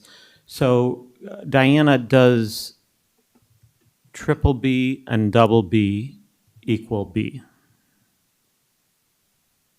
I'm not talking about dollars, but what I can do, if I have a triple B license and I have a double B license, do I basically have all the authority of a B? You do. You have the Okay. beer, wine, and full, Okay. I and spirits, I should say. Yeah, yeah. I mean, it almost doesn't make sense. I mean, I don't know if it's possible to get 2 licenses, but I mean, in effect, they could save $700 by saying, give me a triple B and give me a double B. So I'm for everything that's here, but I mean, I would almost throw in I would approve everything and then almost say with an amendment to reduce B also to 3,000. Is there any reason why we wouldn't want to do that? So, yeah, I can address that. So we were going to look at all the fees that are in place with the many classifications that we have in totality, to look at all the fees that are being charged and to make sure, they're where they should be and check the marketplace and so forth. So with the Class B, the ones that typically have that are, full liquor stores. They want to have the beer, wine, and spirits. The new Class Triple B was intended to address a couple restaurants reached out and said they'd like to just sell bottles of wine as part of wine dinners. And then we've had a couple businesses that reached out saying they're really interested in tequila sales only, not beer and wine. They just want to do tequila and they wanted to do a carve out of bourbon. So that was the intent of how we were drafting this, knowing that we were going to come back to you all with a review of all the fee structures for all of the classifications. So there's room for improvement, definitely, and this was just something that we drafted for your review and for discussion tonight. Okay, which I understand. But I think by putting this out there, it almost makes us look foolish. So that's why I say I know you got more to do, but I would almost say let's fix this now while we're here and focusing on this and reduce that to 3,000 if we're looking to approve the two, the triple B and the double B as is. Colin, am I missing anything from a previous liquor store owner? I don't think so. Okay. I agree. It seems kind of foolish, like to have it set up like that. Okay. So, the Mayor, I'll let everything, I'm for everything, and then whether it's Trustee LaBedz or Gilbert or myself, I think we, either that or whoever makes the motion just makes it with the 3,000, so. Okay. Trustee Dunnington? Thank you, Mayor. I think a lot of these changes make good sense for the community. I've heard from several businesses requesting many of these items. I know that there's a local restaurant that would really like to sell some of their specialized bourbon, but they're not able to do that right now. I know that a lot of residents are interested in the single service option, so I think this is a good move. I do think that we should look at the fees in totality to make sure that they make sense overall. So I would prefer to wait. And so I would make a motion for this ordinance as it is. Are we saying for number 3 or for all of them, like this recommendation? So it looks like there's a recommendation for everything. Okay, that's correct. So I would do that. Okay. So staff recommends that the village board direct staff to draft an ordinance to be considered at a future village board meeting that concurs with Liquor Commissioner Tinaglia's recommendations regarding food service requirement, hours, alcohol sales on village property, new packaged liquor license options, and single-service alcohol sales. Second. Okay. We have a motion by Trustee Dunnington and second by, heard first over there, Trustee Schwingbeck. Is that right? All right. Mayor, before we vote on that, and I know you're going to want to hear from everybody for the rest of them, but at some point in time, I'd like to make an amendment to that and see if it flies. Sure. All right. And could you go back to that slide again really quick before we continue dialogue? The same slide that we had a minute ago with the $1,500 packages. So this one, the difference between, I think, what Trustee Bertucci was imagining here is that Class B for $3,700 is a liquor store that's going to sell everything, right? Correct. But these two ideas here are for a restaurant so that they don't have to spend another $3,700 or $2,700 just to sell some specialty bourbons or specialty tequilas or something in a bottle that they're doing that a liquor store down the road maybe doesn't carry because these came in right from Guatemala or whatever, right? That was the whole idea on this one. Correct. Is that correct? Okay. All right. So just to get clarification of that, then, so what I was asking you initially, though, are you saying that triple B plus double B does not equal B? It's not for a package store. Okay, so there is difference. If I put double B and triple B together, there is a difference? Yes. Between... So if you look at it, a Class B is intended for somebody who wants to sell all three and will pay the annual full amount, right, of $3,700. There's some that just only wanted beer and wine. We had a couples that had that classification, and now we're adding another one for $1,500. They just want to carve out one spirits, whether, we don't care what kind of spirits. Yeah. Yeah. Okay, so can a liquor store say, I want a triple B and a double B instead of a B? What kind of liquor are they intending to sell? Well, they're intending to sell All three? spirits, all three. Then But, they would have to be the Class B. okay, so they Yeah. couldn't say, okay. You know what I mean? Look at these as like amendments. If I could, Trustee Bertucci, I think our intention would be to write this code such that you wouldn't be able to do the end run. The intention is to help out those on-premise stores by having this addendum. But if you intended to be a full liquor store, you just got to go for the liquor store. And I think, again, we're going to look at these liquor fees as part of an overall review. But the intention is not to create an end run. It's to create different optionality for those existing businesses. Okay, and then, so how soon do you think this will come about? I mean, I don't want, 3 years from now, this still hanging out on the books if it. Yes. You know, Yes, I do have an answer for you. So it's Okay. part of our business plan, and we plan to introduce this at the end of this year. So those that have a liquor license, the liquor license is May 1 to April 30th. So the intent is to bring this back to you all in December, the beginning of January, to get your feedback and approval. We would roll this out then as part of the renewals with the existing liquor license holders. So we are anticipating there'll be some reductions, and they would see that as part of their renewal. Okay, all right, well, then why don't we just go with this, and then I'll just let it roll. And Trustee LaBedz is shaking her head, and if we're. I'm fine with that. I was thinking that I would, because Diana says that this is going to be looked at and reviewed, and that I'm fine with doing that. And it makes sense because we're in the middle of the liquor licenses, and we wouldn't want to change things in midstream, if you will.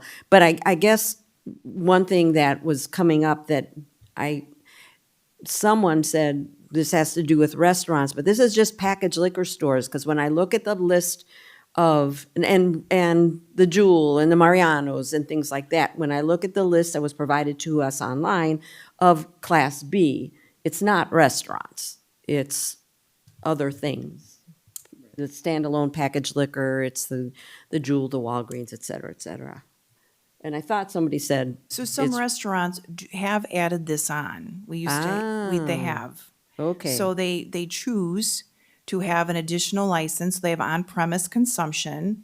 But Diana, that second license, they're paying the full $2,700 Yeah, to do it. they sure are. So we're that was the reducing goal that here, right away with this.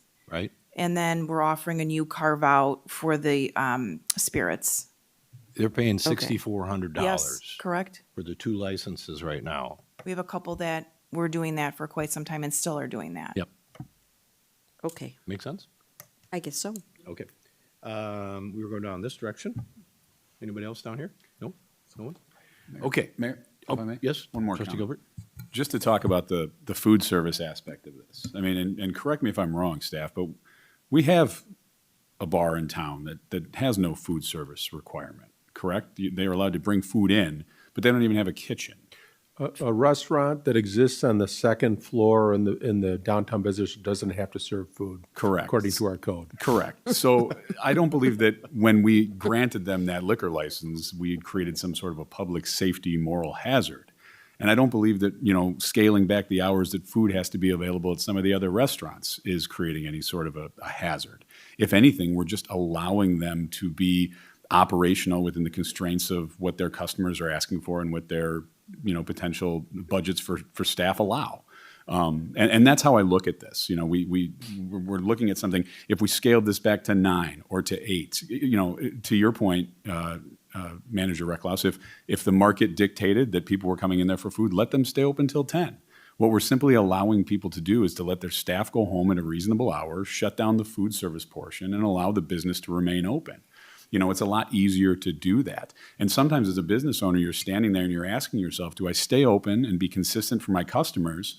Or, if it's raining or if it's snowing, weather has a huge impact on this industry. And if you're standing there saying, do I shut it down where people are asking questions tomorrow, am I still open? Or am I allowed to remain open, myself as the business owner, and let my staff go home, be kind to them, not make them stand there for 2 hours plus, get them home early for a good night's sleep, it will have an impact. It will make a big difference. So when we talk about, the hours of operation, 10 o'clock still seems late to me. I know some of them have said that that's about when service dies off. Fine. If we scaled it back to 8 or to 9, then if the demand was still there, they could stay open. But if not, they've got that option to close up. So that's all I have.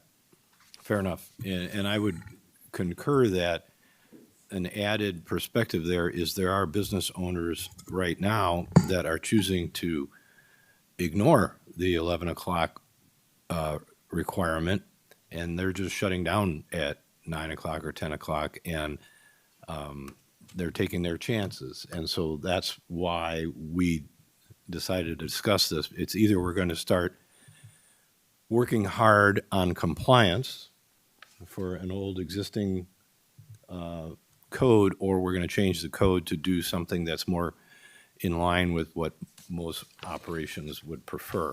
So my notes on my little pad of paper here is that there is a discussion or a desire to possibly change some pricing, which we'll consider doing at another date, but that this 10 o'clock versus 9 o'clock is something that could certainly be discussed here tonight. That was everybody on the board. And I have one blue card related to this topic. And if there's anyone else in the audience that wishes to weigh in as well, please raise your hand. But I'm going to call on Chip Brooks to get us started from the audience. Sorry I didn't bring a sash today like the pageant queens, but thank you all. First of all, I want to commend you, Liquor Commissioner Tinaglia, and the staff for getting a start on this. It's been long overdue to change the liquor code, so thank you for doing that. I want to address two aspects of the food requirement, and then one aspect that I don't quite understand about the extra beer, the BBB license. One, we're trying to expand our music offerings at Hey Nani, and as part of that, we'll be hoping to add more school concerts on Saturday afternoons and chamber music concerts on Sunday afternoons. For those kinds of things, it is essential that we have a bartender there, but we can't have food service. There just doesn't economically, we can't sell enough to do that. So because that's kind of a unique situation to a cultural place like us, I've made a proposal to the staff and I think to you, Mayor Tinaglia, to create an exception to the food service requirement for the holders of cabaret licenses. You said there's other things coming that haven't been addressed yet. Is that something that will be coming in the future? Yes. Then I don't need to say any more about it. As to the 10 o'clock rule, first of all, the part of that says you don't have to have food service after the 10 o'clock cutoff is brilliant, and that's a really big help to the businesses. What Trustee Gilbert was saying about 10 o'clock is not a magic time, he's 100% right. And I'm not sure who all the staff talked to about this. I've put in a proposal to the staff that was the result of my survey of a lot of businesses that said 8 o'clock would be the right time for a cutoff. And again, what we're talking about here is during what period of time do we want the businesses to operate unprofitably for their food service? Because if it's profitable, as Manager Reckloss was saying and as Colin was saying, if it's profitable, we're going to be there with the food. If there are people there to buy it, we're going to sell it as long as we can do it profitably. So the real question is what regulation is appropriate to force the businesses to operate unprofitably during a period of time? And so for us, 10 o'clock, our business is generally closed down by 10 o'clock. It's not like we're open till 1 o'clock. So 8 o'clock would be good for us. And a number of other businesses, as I communicated to the staff, said 8 o'clock would be a great time. And after that, what everybody has said is right. What is really, if we want to have more places serving more food after 8 o'clock at night and late at night, then we need to get more business in our downtown. So there are more people out there to make it happen, as Manager Reckloss said. The marketplace will dictate that. The last question, I guess my comment on the BBB license. So if I understand it, that license is intended exclusively for holders of existing on-premise liquor licenses? No, yes, yes. I mean, an on-premise liquor license holder they can buy the double B now, they can get the B now, or they can get the new proposed triple B. We do have some that already pay for the full B in addition to being on-prem, and pay for the double B in addition to being on-prem. Okay, but a liquor store couldn't get the BBB license or the BB license? No. It depends what kind of liquor you're selling. So if it's full package sales, you need to be a B. Yeah, the idea, Chip, there's a couple of places, and yours is one of them, that we've discussed in the past that maybe there are times when a certain bottle of wine or types of wine or certain types of tequila or bourbon or whatever, and at these restaurants that have the regular alcohol sales, what is that one called, Diana? The main Full one? package? Yeah. B. No, I mean for a restaurant. Oh, I'm sorry. Either an A, a double A, or an E. Okay, so if you have that in your restaurant now and you just want to be able to sell some very specific special items, wines, beers, or tequilas, whatever, instead of paying $2,700 a year to do that, we're suggesting that it's $1,500. And so, and this is just our weird case, it doesn't necessarily dictate policy for the village. But for us, what we do is we have wine dinners 4 times a year and a couple of wine tastings. So if we could sell it, right now when people taste things at Hey Nani and they want to buy it, they end up having to go to Garfield's and Palatine to buy it. If we could sell it, that would be great for us. It would generate some things for the village. But there's no way we're going to generate $1,500 in profit from selling the wine just based on our schedule. So, I mean, to me, we're already paying over $4,000 a year for our existing. So then let me ask you, Yeah. and because we're just talking here, and all of us are learning, what should the number be in your opinion? I think $100. $100? No, I mean, because we already pay, what is it, $4,300 for our AA license? And how much wine we're going to sell, $100 would be a great thing, or $200. But $1,500 would be all of our profit from selling the wine. So we would get nothing. Understood. Okay. Okay. Thank you. Thank you very much. You bet. I have no other blue cards in regard to this, but if there's someone in the audience that wants to weigh in, please raise your hand. I'll call on you. Seeing none, we'll come back to the board. Trustee Santa Maria? Sure. Thank you, Mayor. So listening to Chip, I was thinking, since every restaurant or establishment closes at different times, could we say the kitchen could close within, I'm just making this up, but 2 hours before, so that every restaurant or establishment could decide what that time is for them based off of their hours of operation?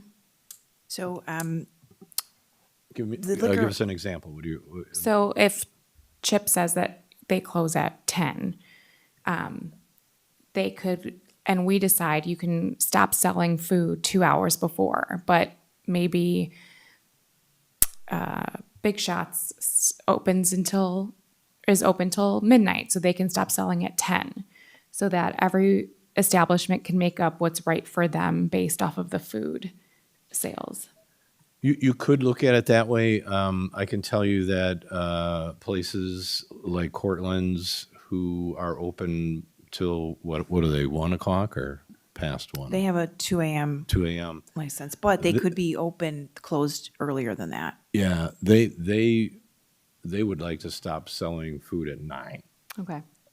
So that would be, Yeah. 5 hours. Sure. Just trying to be flexible for the business no, owners and I see what makes understand. the most sense. I'll be honest with you. When we talked about this, Diane and I struggled with this number, this 10 p.m., because I know that there are some folks who would like to stop at 9. We have been so strong with our position that you have to have a full menu till 11. And then after that, it still has to be a limited menu to the time you close the door at the end of the night.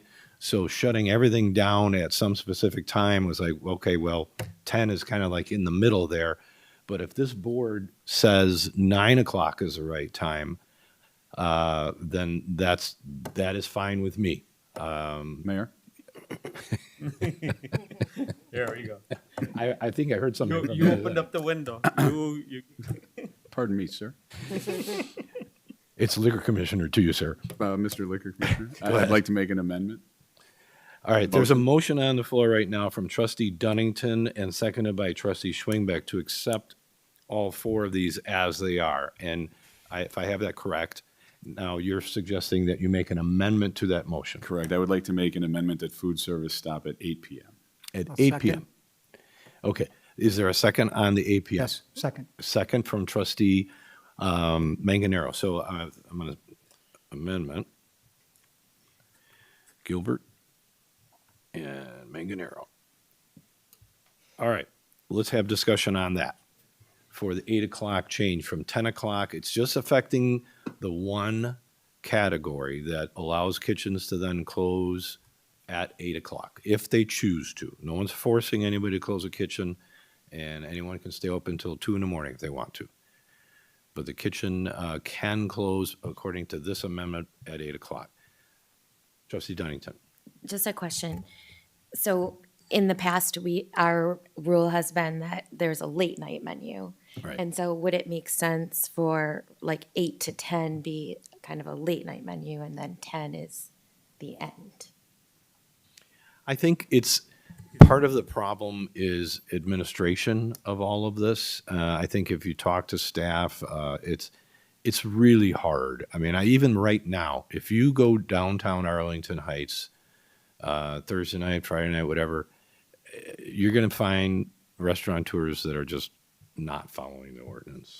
And are you going to take them all to adjudication hearings, and force them to start doing things the way we want them to do it?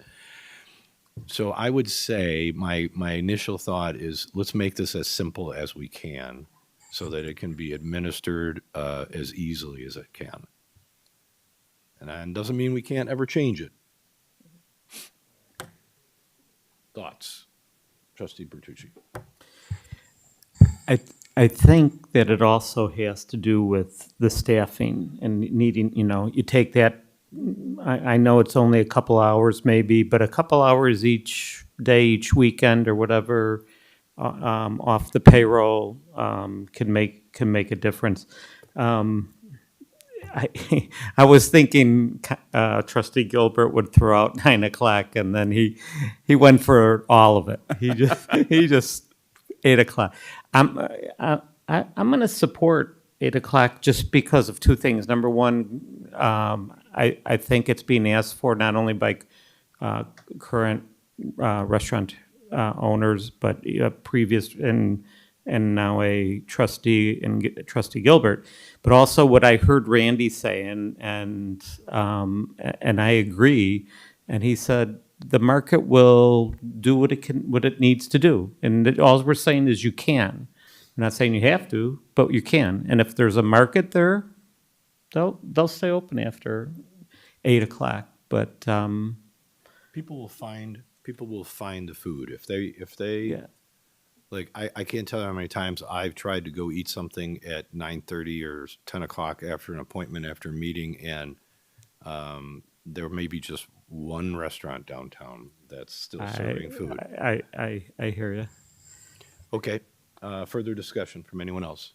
Trustee LaBedz. I too thought Trustee Gilbert was going to say 9, but I am going to support the 8 o'clock. And I think part of the reason we're struggling is that we're every day of the week is different. We're trying to regulate from Monday through Sunday, and different days of the week are, we're trying to do a blanket thing for every day, whereas Tuesday night might not be so hopping downtown, or Monday night, as the mayor has experienced. But Thursday, when we were leaving Sounds of Summer the other night, last week, there were a lot of people eating at restaurants at 8:30, 9 o'clock. And so, but those restaurants have the choice to stay open and continue to serve, and they will, if it serves them in terms of their income and their clientele. So I think, I'm okay with this. Anyone else? Trustee Zyck. Thank you, Mayor. Based on what I said before, I'm still having some issues with all this. I don't agree with the premise that it couldn't potentially cause some type of other issues if we're taking away from them. But I'm going to vote for the amendment, and I'm going to vote for it for this one particular reason. I trust our business owners. I'm going to say that they're going to make the right decision on what they need to do, and because I want them to be as profitable as they are, because obviously if they're profitable for themselves, it's good for the village also. So that's the reason I'm going to go ahead and vote for it. But I will say, I do want us to keep an eye on this. I do want us to make sure that it doesn't go down a path where there are some potential issues down the road, because I think there is a potential possibility. But I'm throwing that back on the business owners right now to make sure that they're making the right decisions on what's going on within their own establishment and for their own causes. Thank you. Okay. Anyone else? All right, we have a motion, a second, an amendment, and a second. The amendment, as I understand it, is to change the 10 p.m. food service shutdown to 8 p.m. at the will of that restaurateur to decide. So that's the first vote. And is this a voice vote, or how do you want to? This is all just to direct staff, Mayor. Let's do a roll call vote on the 8 p.m. first. Okay, motion on the amendment. Made by Trustee Gilbert, seconded by Trustee Manganaro. Trustee Gilbert? Yes. Trustee Manganaro? Aye. Trustee Zyck? Yes. Trustee Schwingbeck? Yes. Trustee LaBedz? Yes. Trustee Santa Maria? Yes. Trustee Bertucci? Yes. Trustee Dunnington? Yes. President Tinaglia? Gosh, I can't say no to that. That's wonderful. All unanimous to make it 8 o'clock. Okay, we're all on the same page with that. Now we'll go to the main motion, and the main motion was Trustee Dunnington and then seconded by Trustee Schwingbeck. And that is to accept all 4 of these as read on the page right now in front of you. And of course, amended by the motion to 8 o'clock. Yes, adjusted by the motion to 8 o'clock. Trustee Dunnington? Yes. Trustee Schwingbeck? Yes. Trustee Gilbert? Yes. Trustee Manganaro? Aye. Trustee LaBedz? Yes. Trustee Bertucci? Yes. Trustee Zyck? Yes. Trustee Santa Maria? Yes. President Tinaglia? Yes. All right, wonderful. Thank you, everyone. That went better than I could have hoped it could go. I'm very happy to see all this. I think we only have one more item on the agenda right now, and that's item B for new business, an ordinance amending Chapter 18 of the Municipal Code regarding administrative adjudication. And I can tell that we have the police force here ready to present. Absolutely. So I'll go through this information pretty quickly. give you a quick background, some legal considerations or review we conducted over this project, and then kind of wrap it up with what we're trying to achieve with this ordinance. So let me advance the slide. So as you all know, the village pursuant to Home Rule Authority maintains a local administrative adjudication program in which violations of the municipal code are heard and adjudicated. So currently, the village issues citations for violations across numerous departments. So it's not just the police department, but also building, life safety, engineering, environmental health, code enforcement, and obviously the police department. The police department does maintain a larger portion of those citations, whether that's minor criminal violations such as retail theft, disorderly conduct, but also parking. That's the main adjudication tickets that we write. So the adjudication program has been very successful. It's undergone some minor expansions and modifications over the past decade. Approximately 60% of violations are voluntarily resolved prior to the hearing date. That means most respondents plead liable and voluntarily pay the penalty without contesting the citation. The other 40% advance to the adjudication hearing process. A large portion of those that advance, or about 88%, are upheld by default. What that means is basically the respondent failed to pay for the violation or even come to the hearing in the first place. This also does include a small percentage that may come to the hearing with the intent to enter a plea of liable, oftentimes admitting the liability, but wanting to present some other circumstances or situations surrounding the violation, such as this is my first time offense, I'm asking for some relief to the fine, lower fine, something of that nature. Of the remaining 12% of cases heard at the hearing, 10% are found not liable. Either they met the burden of proof that the violation did not exist, or more often than not, they have demonstrated compliance for the violation. The remaining 2% contest but are ultimately found liable for the violation. So this is just a high-level overview of the current system, again, which has proven effective ensuring compliance with our municipal code. So leading into why we are here tonight. In recent years, the police department and village have been watching a few cases going through the judicial and legal system. And a majority of these cases that we've been watching revolve around the highly regulated commercial motor vehicle infractions. So going back to 2011 in Cantum versus the City of Chicago, the appellate court ruled Chicago did not have the jurisdiction to administratively adjudicate overweight truck violations, citing that such violations were considered moving violations and required processing through the circuit court. That remained the legal opinion, precluding any moving violations from administrative adjudication systems. So we're going to fast forward to 2022, where a similar case was brought up in the city of Joliet. Again, the appellate court ruled that Joliet lacked the jurisdiction to adjudicate oversized overweight violations, and again, citing the case in Cantum.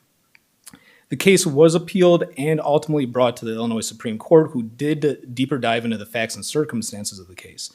In 2024, the Supreme Court finally provided a ruling on the case, reversing the appellate decision in part and specifically rejecting the association to Cantum, stating there are no statutes which preempt or restrict home rule authority from adjudicating moving violations, unless it explicitly references one of those subsections in Article 7, Section 6 of the Illinois Constitution, which is not the case.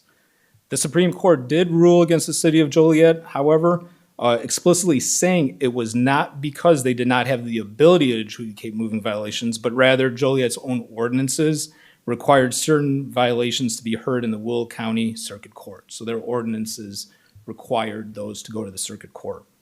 The decision is the basis for our recommended ordinance to expand our village administrative adjudication process to include moving violations. So currently our ordinance does have the entirety of the IVC adopted by reference. So as an example, speeding lane violations, disobeying traffic control devices are already part of village code. The current code also does not have any provision requiring certain violations to be heard in the circuit court, unlike Joliet, which did have such a provision. So ours does not. Chapter 7, Article 13, which outlines our adjudication process, already supports the adjudication of moving violations as they have been adopted by reference. So what our proposed adjudication expansion does require is an amendment to Chapter 18, the traffic section, 18-801, to reiterate and solidify violations in this chapter that they are eligible for adjudication. So even though that's already established in Chapter 7, so it's just solidifying that a little further under Chapter 18. Second, establish penalties for moving violations, unless there's any other penalties under the current ordinances. What we're proposing is a $75 penalty for moving violations, which the defendant can pay prior to the hearing to resolve the citation, or conversely, attend the hearing and contest the violation.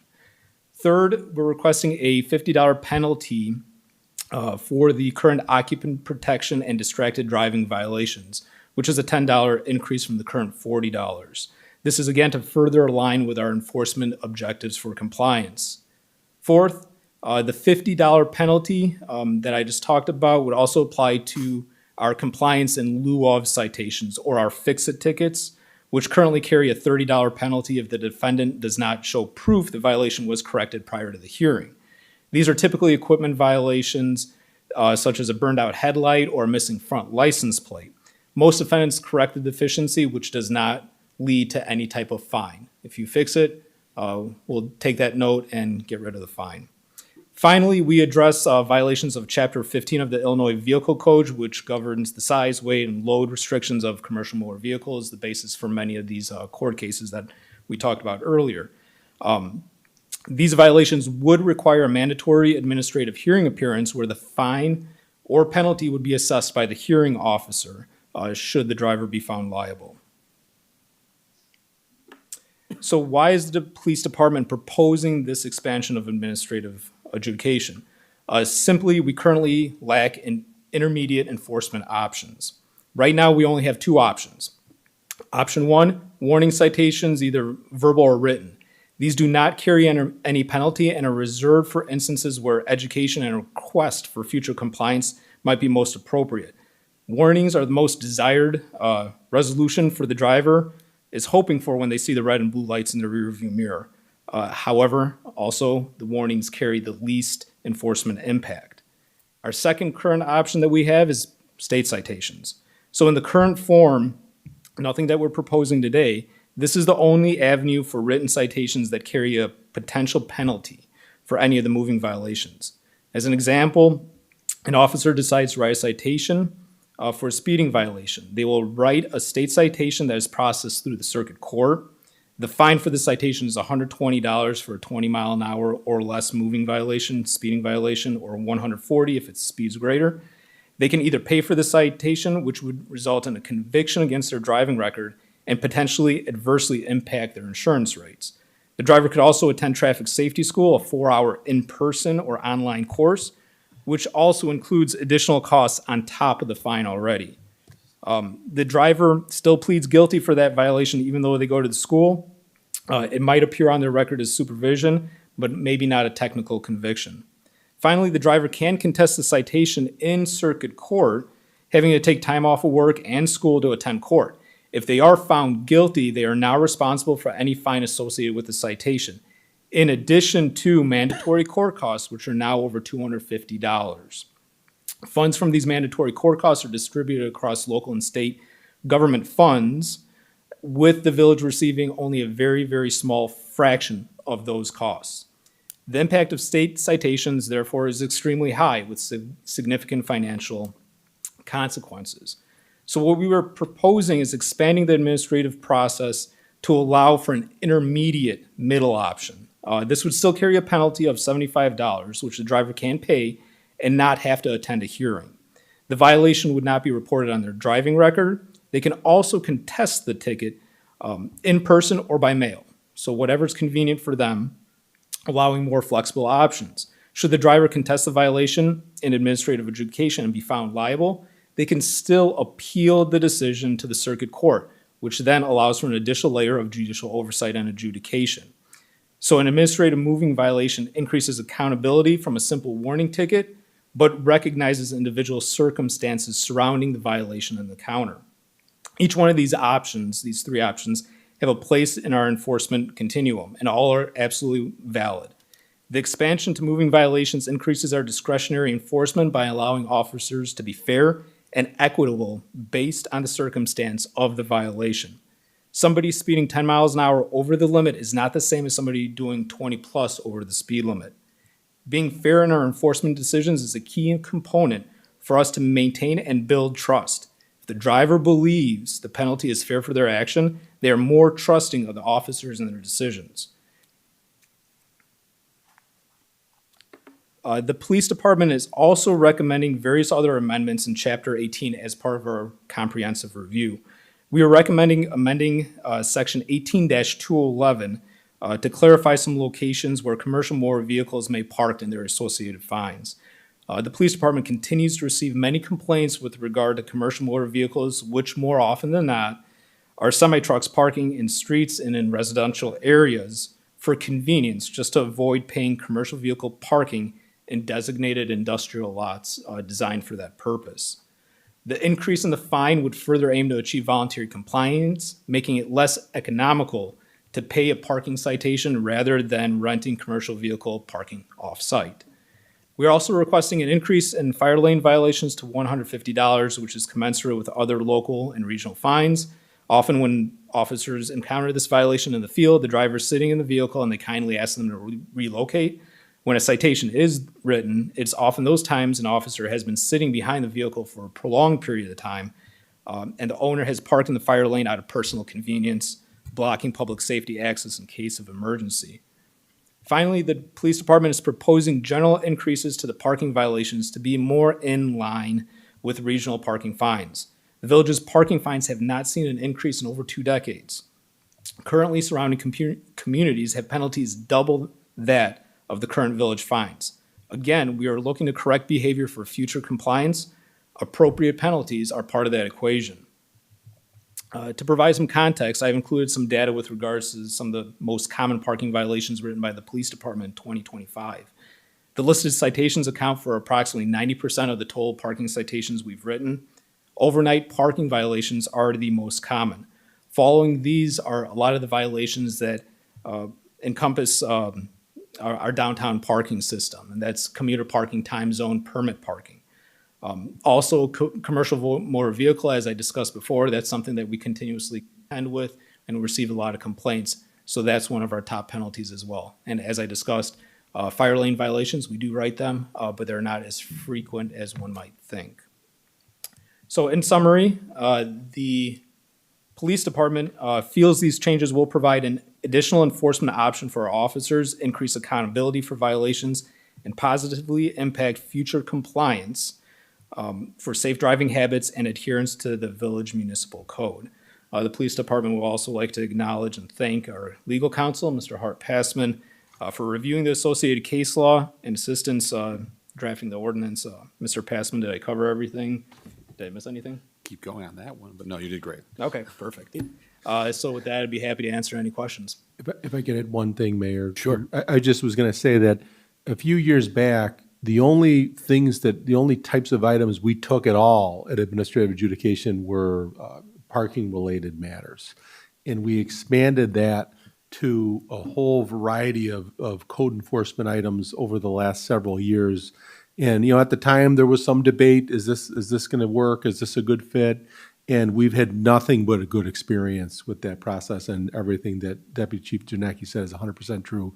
Not only is it more efficient for residents to attend a hearing here, but we really have many more options for fining, suspending, giving people time to work on the issue. It gets to be more of a problem-solving endeavor than just going to court, and a judge who's trying to get through a variety of these issues just kind of, does things in a very heavy-handed way or skips over it completely and moves on. So we think that this will make it a better, more effective enforcement tool as well, as it has with our other enforcement.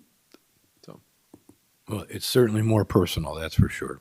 Are you convinced that the fees that you're proposing here are adequate or appropriate?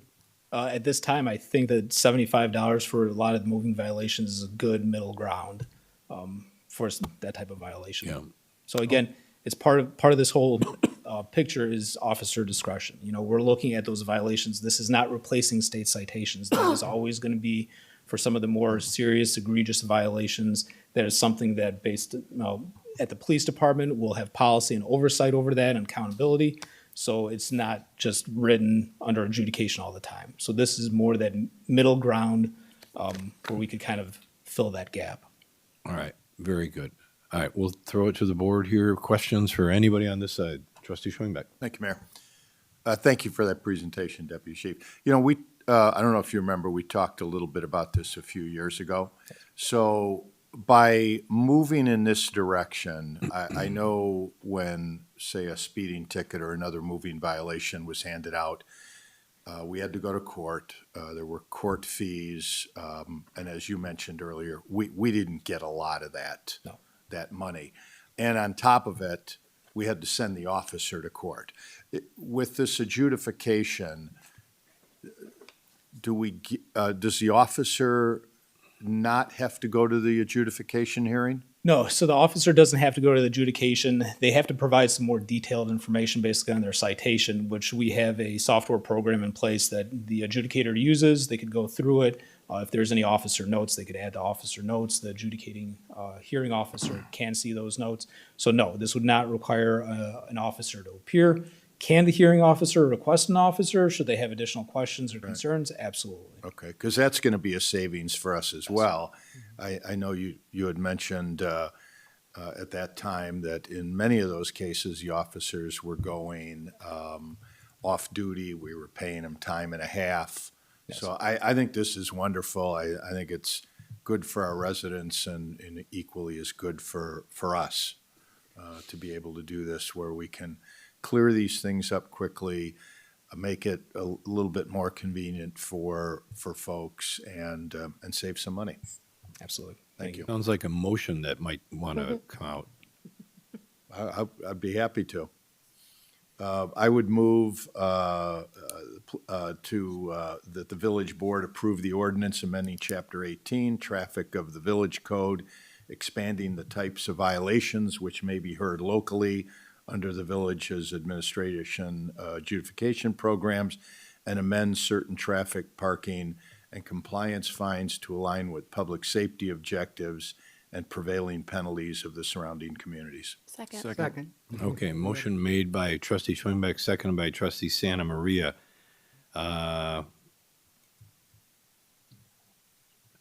Further discussion from the board. Trustee Bertucci. Just for curiosity's sake, and first of all, I totally am going to support this, but adjudication officers, or who is that the proper word? Adjudication? Hearing officer, yes. Hearing officer. Yes. Who are they?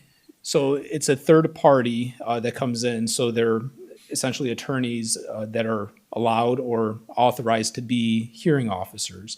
So they come in and it's basically a third party. They will hear both the village's side, the defendant's side, and make a determination based on the information that they receive. Okay. So a hearing officer needs to be an attorney? Is it a requirement? Yes. Okay. Contemplated by the statute and in our code as well. Got it. They're effectively, they're not judges as we know that, but they serve in a similar role. They will sit and adjudicate whether or not a violation occurred within the limited construct of a village code violation. Got it. Okay. All right. Thank you. Trustee Dunnington? Thank you, Mayor. I agree with what Trustee Schwingbeck shared. I think that this is a good change for both residents and the police department. The only thing I wanted to ask about was the change in fees for overnight parking. I know that many communities allow overnight parking, and so I'm just wondering why Arlington Heights does not allow overnight parking. I personally, don't see an issue with overnight parking. So the overnight parking issue is severalfold. There's a lot of reasons. The increase, we took that under consideration. Number one, the fine increase for that. So that fine is not increasing to that $50. That was a small increase. I want to say that was like a $5 increase to overnight parking violations. So it's not a significant increase because we understand that that does sometimes happen. You leave your car out on the street inadvertently or anything like that.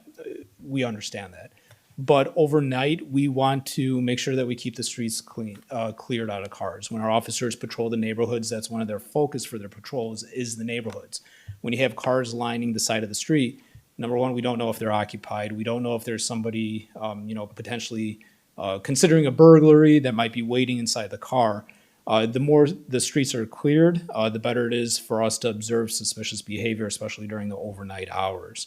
I know that does, sometimes during the winter season, that does help Public Works with overnight snow removal processes, where it's already ingrained as part of the village's culture that we won't park our cars overnight. So when POW comes out in the middle of the night, starts trying to clear the streets in the morning for the morning commute, it's already pretty much cleared and they're not leaving big piles of snow all over the place. Burglaries, motor vehicles, a car in the street is it's a higher target. So it's also prevention of any type of potential of public safety issues. Great. Thank you. Yep. Anyone else down here? This way? Anybody? Trustee Gilbert? Yeah. All right, so help me get my head around this a little bit. I've danced around in some criminal courtrooms, defending the high-profile family member speeding ticket in my day because I was the only lawyer in the family. So I know just enough. So, like, if somebody gets a speeding ticket in town, right? We're saying they don't have to go to Rolling Meadows now; they can just come into here, correct? Correct. Okay, and so. How involved is the Secretary of State, or what would be the civil ramifications from a finding of guilty in an adjudication hearing versus a guilty finding over in Rolling Meadows? So for our local adjudication, if you receive that citation, this is just an additional layer for us. I mean, for like speeding. For like speeding. Yeah. If you received a citation for speeding, it'd be a $75 penalty. This wouldn't go to the Secretary of State, be reported or anything like that. However, because you did receive a citation, within our system, our officers would be able to recognize that you did receive a citation, $75 ticket, 6 months ago. At this point in time, you're a repeat violator. A state citation might be more appropriate, which at that point it would escalate to county, which they could report that to the Illinois Secretary of State. So again, it's just one little option above a warning ticket, slap on the wrist during a traffic stop.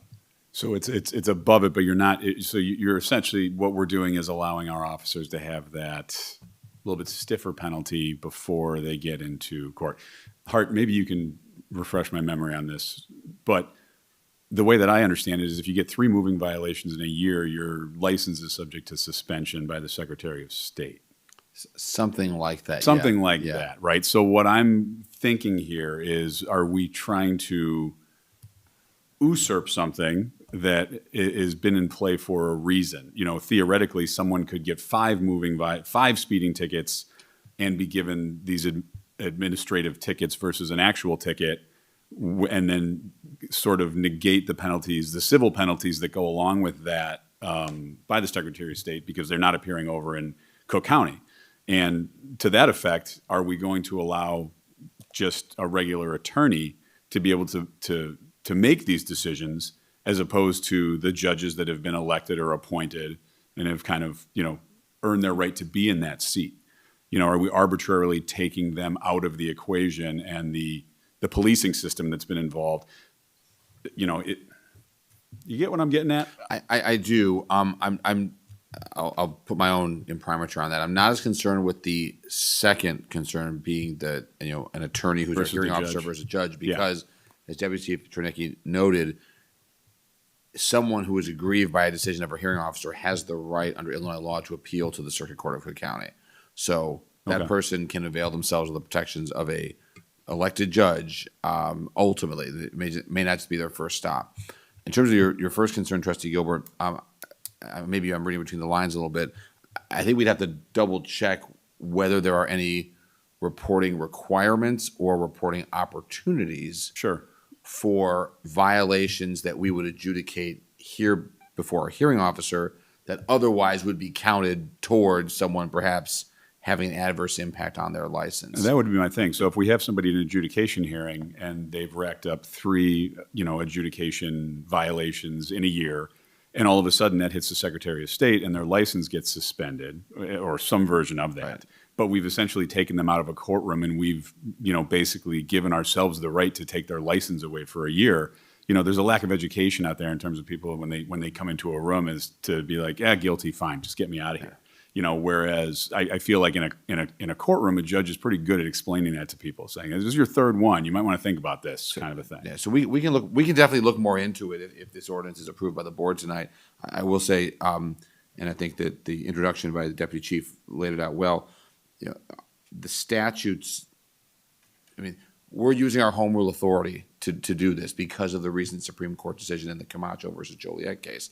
The statutes have not caught up to that decision yet. Many municipalities, including many that I represent, haven't yet gone through this step of to the extent they need to, cleaning up their code to make sure they can do this. Some may not want to, some may not have gotten to it. So it may be that, future legislative sessions address this issue of, should there be adverse impact on someone's driver's license if these are heard in a local administrative hearing. But in the meantime, we can certainly examine the vehicle code and double check, between both rights and responsibilities of our police department to report to the Secretary of State.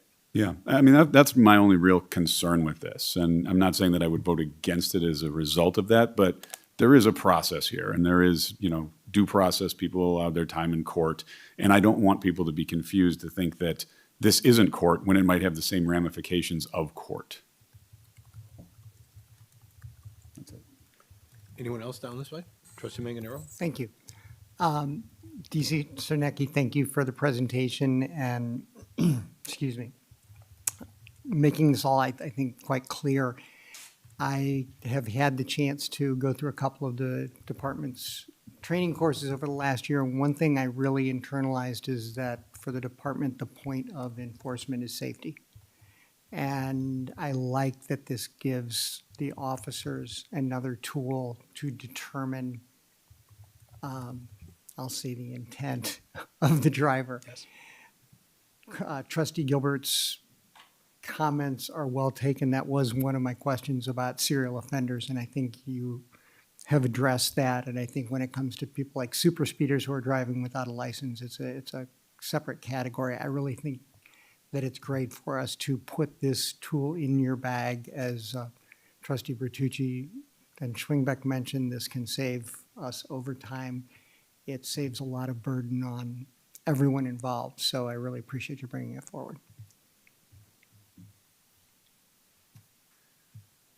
Okay. Is there anyone in the audience that would like to address this particular topic? Yes, sir. Stand up, introduce yourself.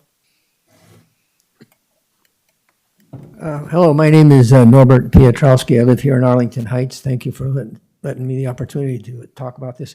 I'm just wondering about DUIs. Does that come under this thing or not? DUIs is a different story, isn't it? It would not. No, these are lower level situations that we're talking about. Okay, so that has nothing to do with DUI. It's a different thing. Okay. All right, thank you. Okay. Anyone else in the audience?